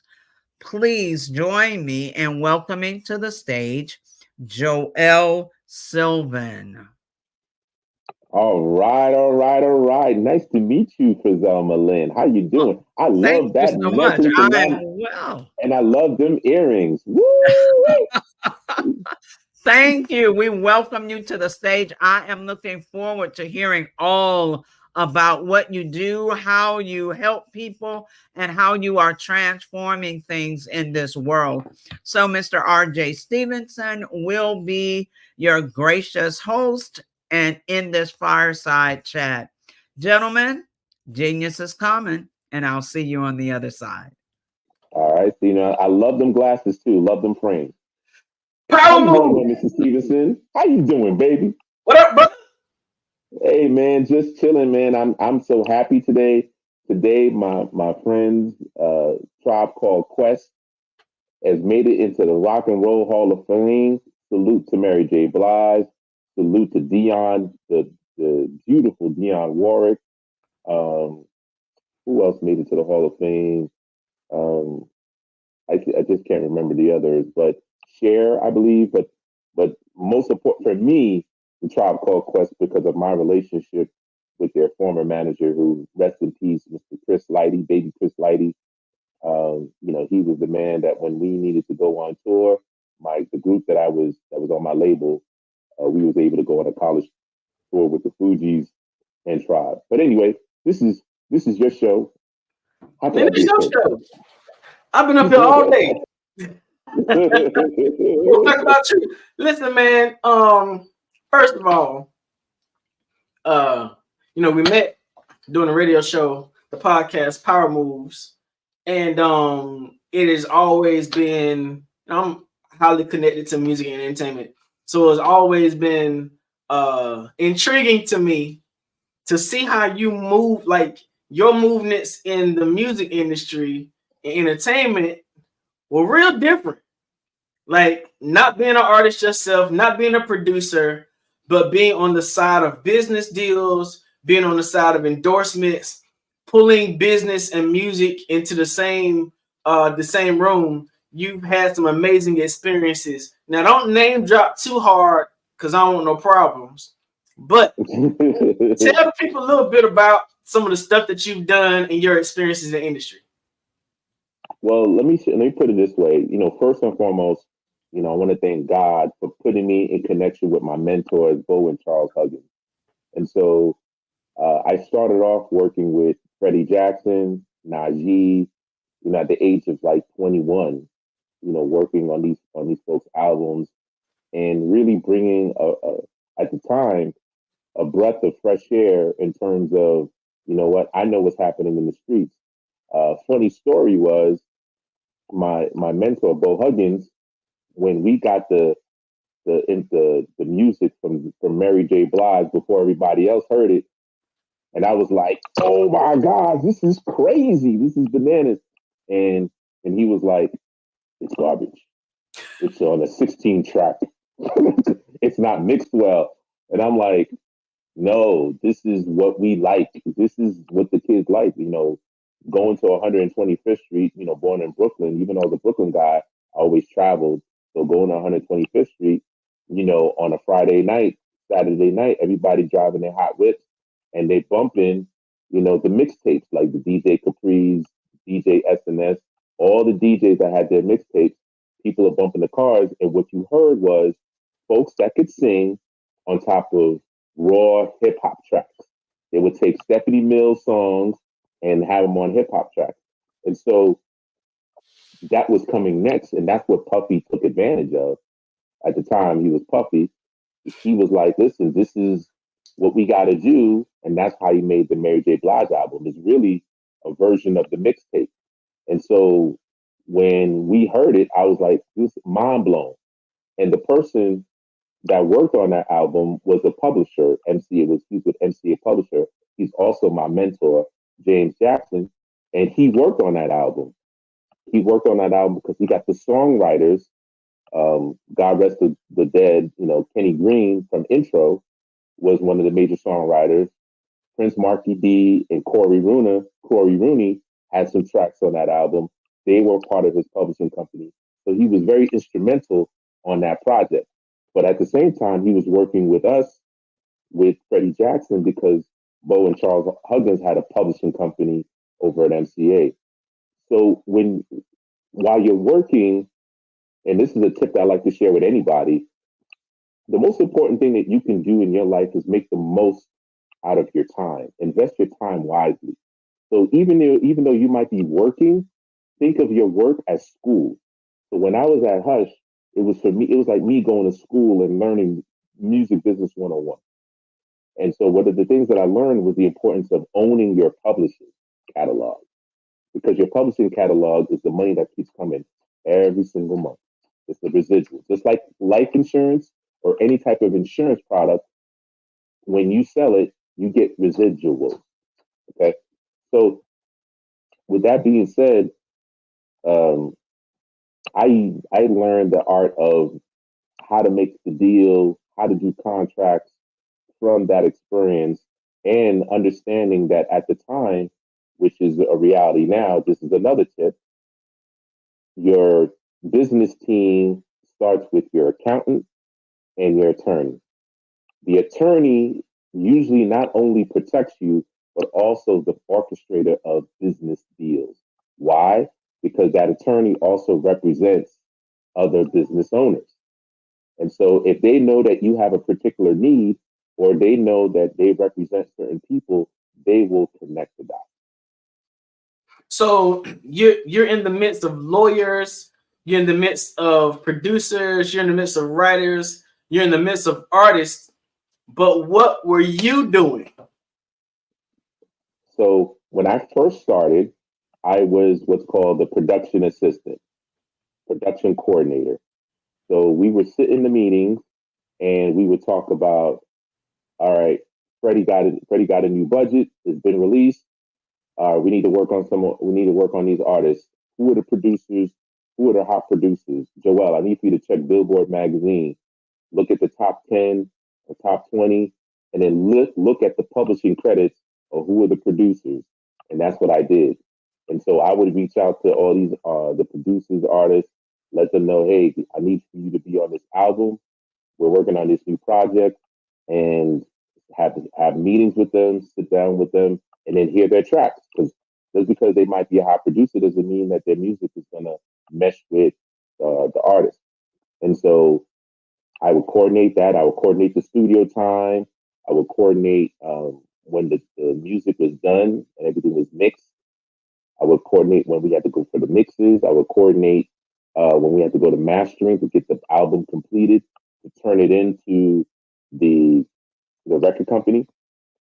So I was the do boy. I did it all. I was the guy that had to go get the Chivas Regal at the end of the night.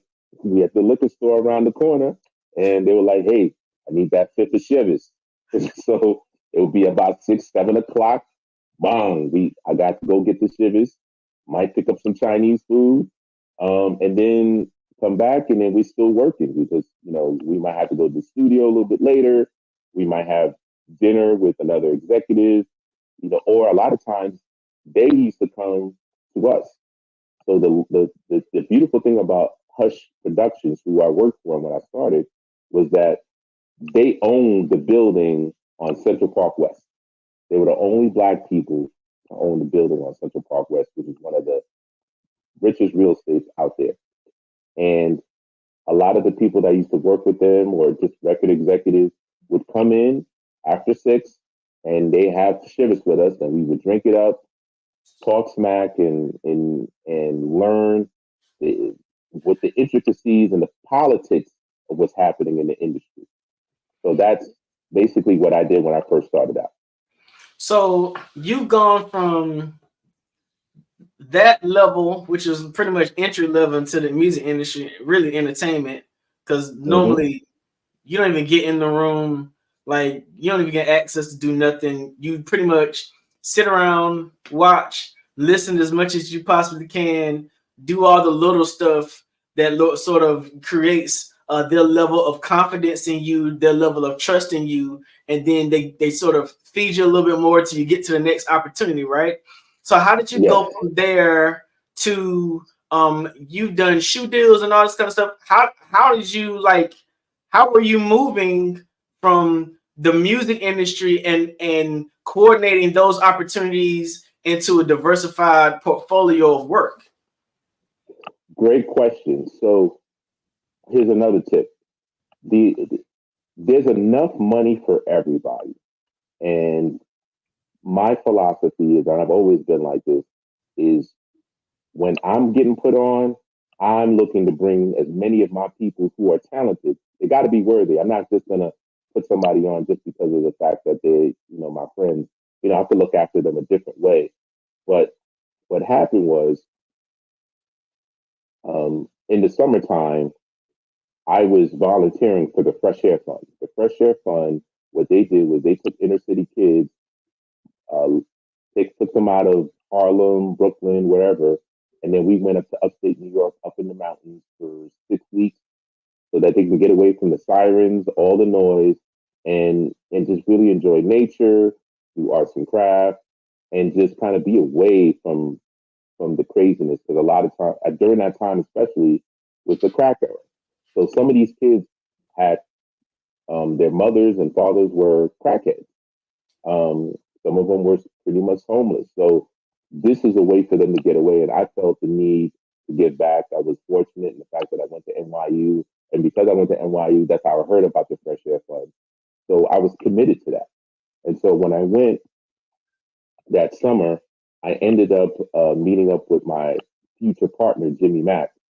Now, Jimmy Mack was there to talk about entrepreneurship because he was part of this program called the National Foundation of Teaching Entrepreneurship. And so when he was there, he was speaking, talking about, I'm in the music business and my DJ, DJ for Prince, I toured for Prince.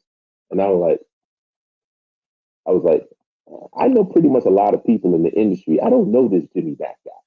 So while he's there, I'm asking him questions like, so do you know this person, And he started answering, but he could tell that I was challenging him. And then eventually, at the end of his talk, we got to speak afterwards. And then I told him, hey, after camp, when I get back into New York, let's get together. So I'm gonna make a long story short because I know you told me you wanted to know the time, and I'm building you a watch. But long story short,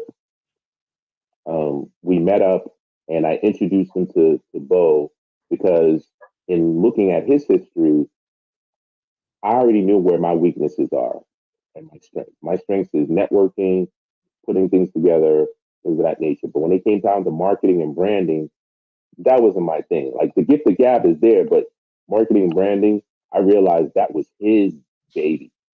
So I told Bo, hey, we need this guy on our team.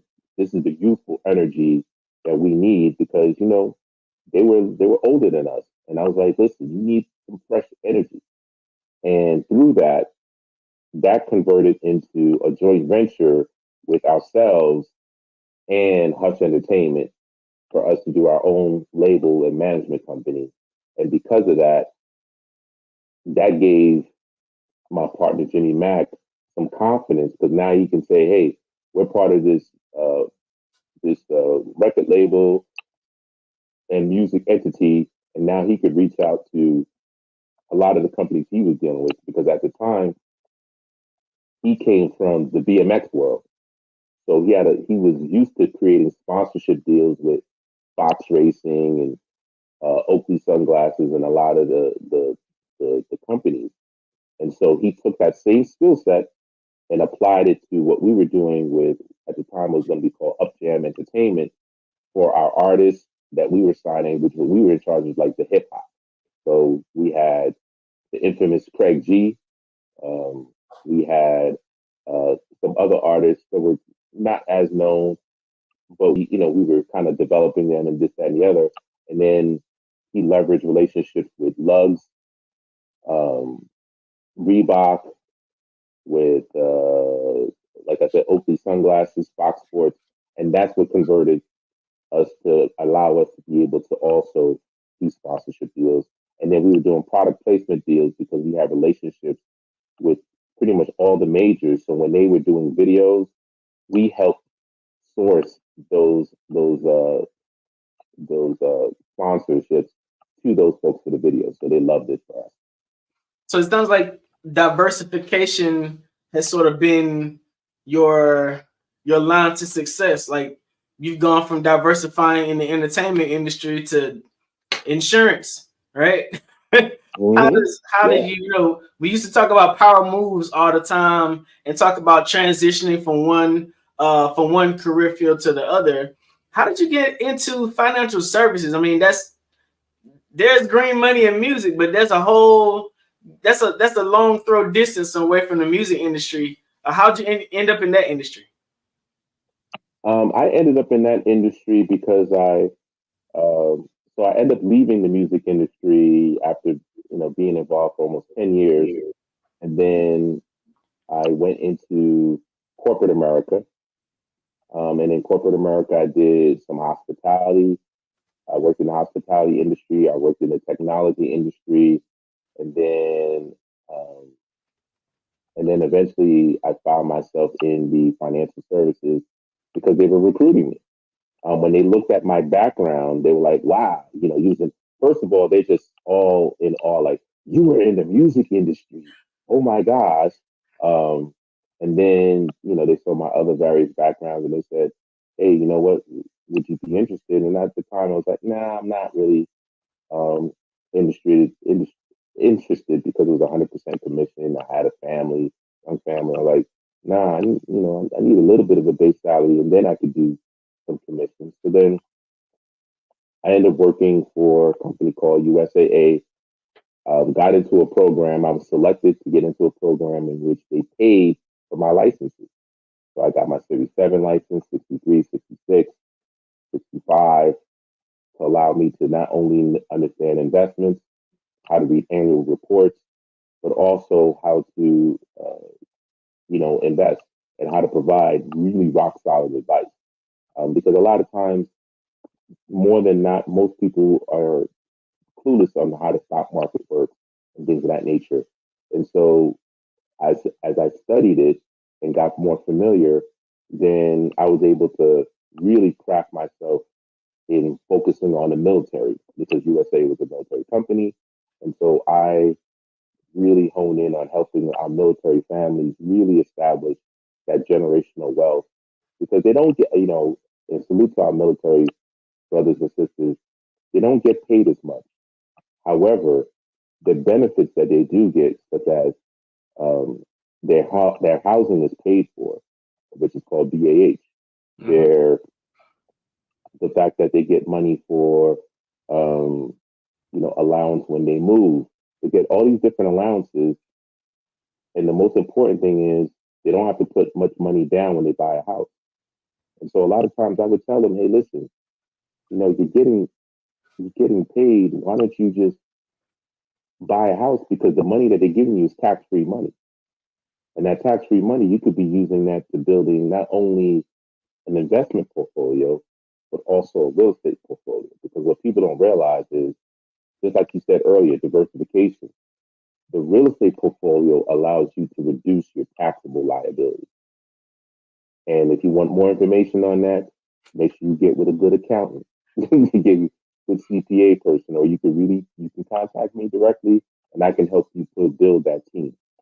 But to make a long story short, again, that's how I transitioned into financial services, and then where I'm now an independent financial advisor and a consultant. So, in your experience in business in total, like if you had three things that you felt like were the paramount three things for a business person to be successful, because you've been in music, that's a very high risk industry. You've been in financial services, that can be a very high risk industry. Working off of commissions, or even getting involved in different financial structures, and also there's a good amount of risk equated into that. Ain't too much of it guaranteed, right? If there were three things that a business owner needed to equip themselves with to be successful for the long game, right? What would you say those three things would be? The first one is relationships. I wouldn't be where I'm at today, being able to navigate and surf through this business world, because you're going to have ups and downs, and that's the waves of life and the waves of business. It's through relationships, number one. Number two, the second most important thing is you have to be flexible.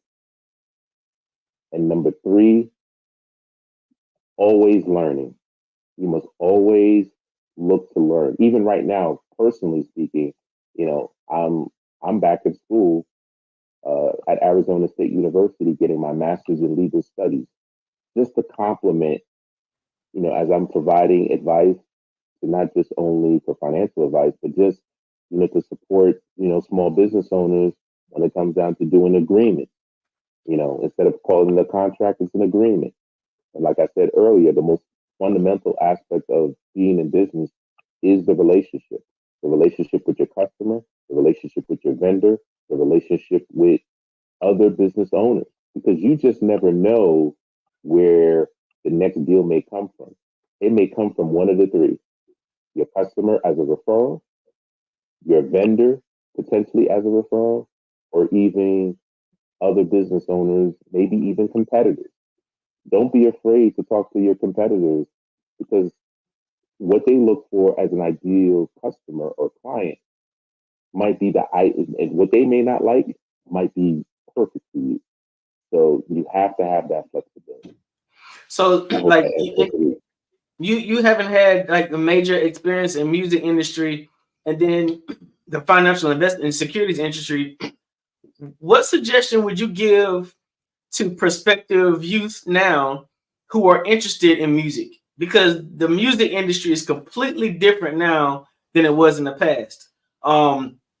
You don't see a lot of artists that have the same, what we used to call longevity in the industry. You don't see the same conventional record deals that you used to see in the past, where a company will assign you to 2 or 3 or 5 albums. You know what I'm saying? Like, it's almost like let me see if you can get a good single. What do you suggest? I'm happy you said that. So The first thing I tell a person that's looking to be in the music industry is study your history. So this has happened before. When you think about the Al Bells, when Ray Charles, and a lot of those artists, when they were coming up, they did not come up with albums first. They focused on singles. If you watch even the Aretha Franklin story, they was pushing singles, and when they pushed singles, they were going on tour. It's called the chitlin circuit, right? And so right now, it's the best time to be in the music business because number one, if you notice, they're selling vinyl again. They're selling digital turntables with Bluetooth speakers.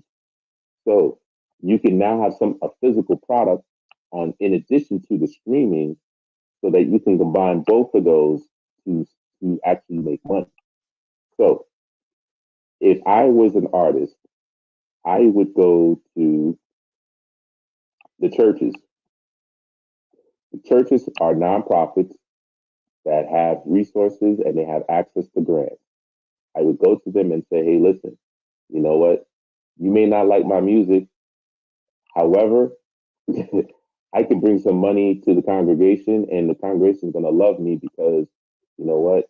I'm bringing attention and, you know, I'm still a Christian, whatever the case may be. I may not be the best Christian, but it is what it is. It's really a business deal. Because of that, I would tell them to, you know, provide me some grant money so that I can go to the studio and I can purchase these vinyls to sell on my own. Or I could purchase CDs that we could sell here, the congregation can sell, and a portion of the proceeds, you're my business partner, a portion of the proceeds goes back to the church and to a certain program for youth or whatever the case may be. And I would focus on singles. I would find a venue that I can perform at every single week and perform that single and perform several other songs so people get to know me. The same principles that it takes to run a campaign and an election is the same principles that it takes to be a good artist. A person that's running for any type of elected seat, they're going from city to city, town to town, and kissing babies and letting them know, hey, this is my message.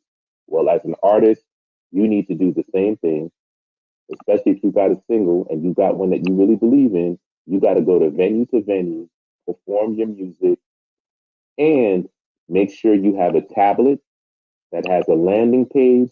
And so you have one of your friends get people's names and phone numbers all day, every day, because it's a digital game now. So now when I'm ready to launch a new single, I have hundreds, thousands of names and CDs and phone numbers. Hey, listen, I'm in your town. I'm going to perform. I have this record.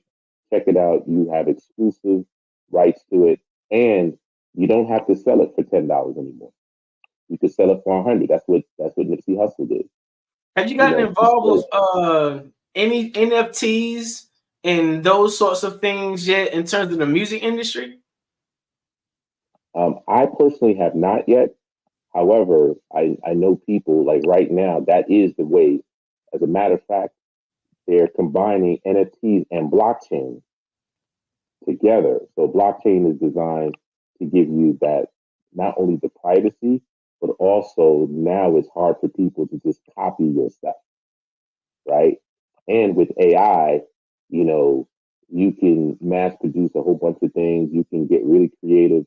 So that's the beauty right now with the whole technology is that, you know, you can really command what you want. And again, going back to what I was saying before, because if you put your music on an NFT with a blockchain bubble wrap, I call it, around it, then that's going to allow you to actually, you know, say, hey, listen, this single is not just for $10, it's for $100 or whatever value that you want to place on it on the cryptocurrency level. Either way. Wow, man, you have had such a wealth of experience and knowledge in both financial industries and the music industry. Like, what what is your end game? You going to school again? That's phenomenal. Like, what are you trying to do in the end?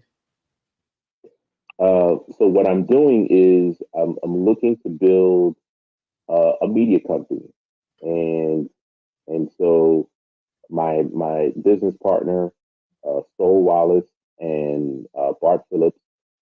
Sol Wallace has worked with a lot of independent artists um, in the music industry, and really has taken them much further. Before the whole independent artist was cool, she was doing it way before. And then Bart Phillips, my other business partner, he is, because I'm the owner of the company, so he is the curator of the BET Awards. Uh, he's done the Soul Train Awards, Source Awards.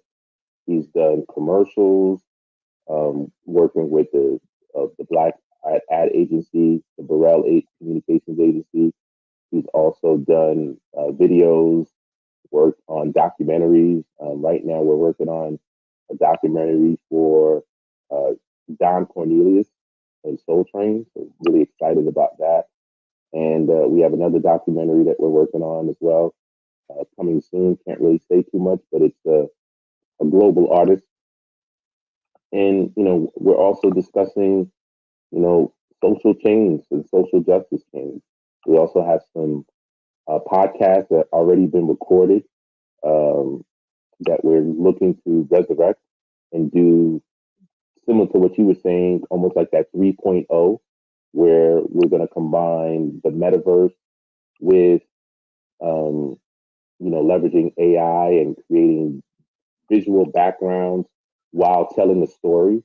So, these are all, and so the reason why I'm going back to school is I'm getting my master's in legal studies.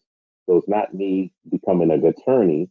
It's like a up level from being a paralegal, right? But my concentration is going to be on intellectual property, because that is the present. It's all about intellectual property is the digital real estate. Okay. And the second thing I'm doing is sports management as a concentration with this master's of legal studies. So I'll be able to negotiate contracts, or review contracts for folks, create agreements, um, also do sports analytics. So the purpose with this master's of legal studies is to create a chief like administrative office for small, medium-sized businesses within that need those services, and that could be outsourced through me and my company. And then so we're helping them create intellectual properties. We're helping them with the HR. We're helping them with, if they're in the music, it's music. If they're a plumbing company that wants to buy other plumbing companies, we can help with mergers and acquisitions. So that's the other reason why I'm doing the master's in legal studies. So that'll be done at the end of 2025. Wow, man, you have a way of transforming and morphing for whatever's ahead in the time, man. I thank you so much for the time you spent. I think this has been a wealth of knowledge you shared. Let them know people how they can let them know how they can get in contact with you. Absolutely. So you can get in contact with me at you can email me at jjsylva @gmail.com, because we're still under construction with Sunseeker Media Group. It's going to be the name of the holding media company, Sunseeker Media Group. So we're working on our website there. And then you can reach me on Instagram at jjsilva1 at Instagram. I'm on X, but not as much. But I'm on X also at JJ Silva, SYLVA. And that's right, I'm on TikTok too. So TikTok, JJSYLVA, the number 1 as well on TikTok.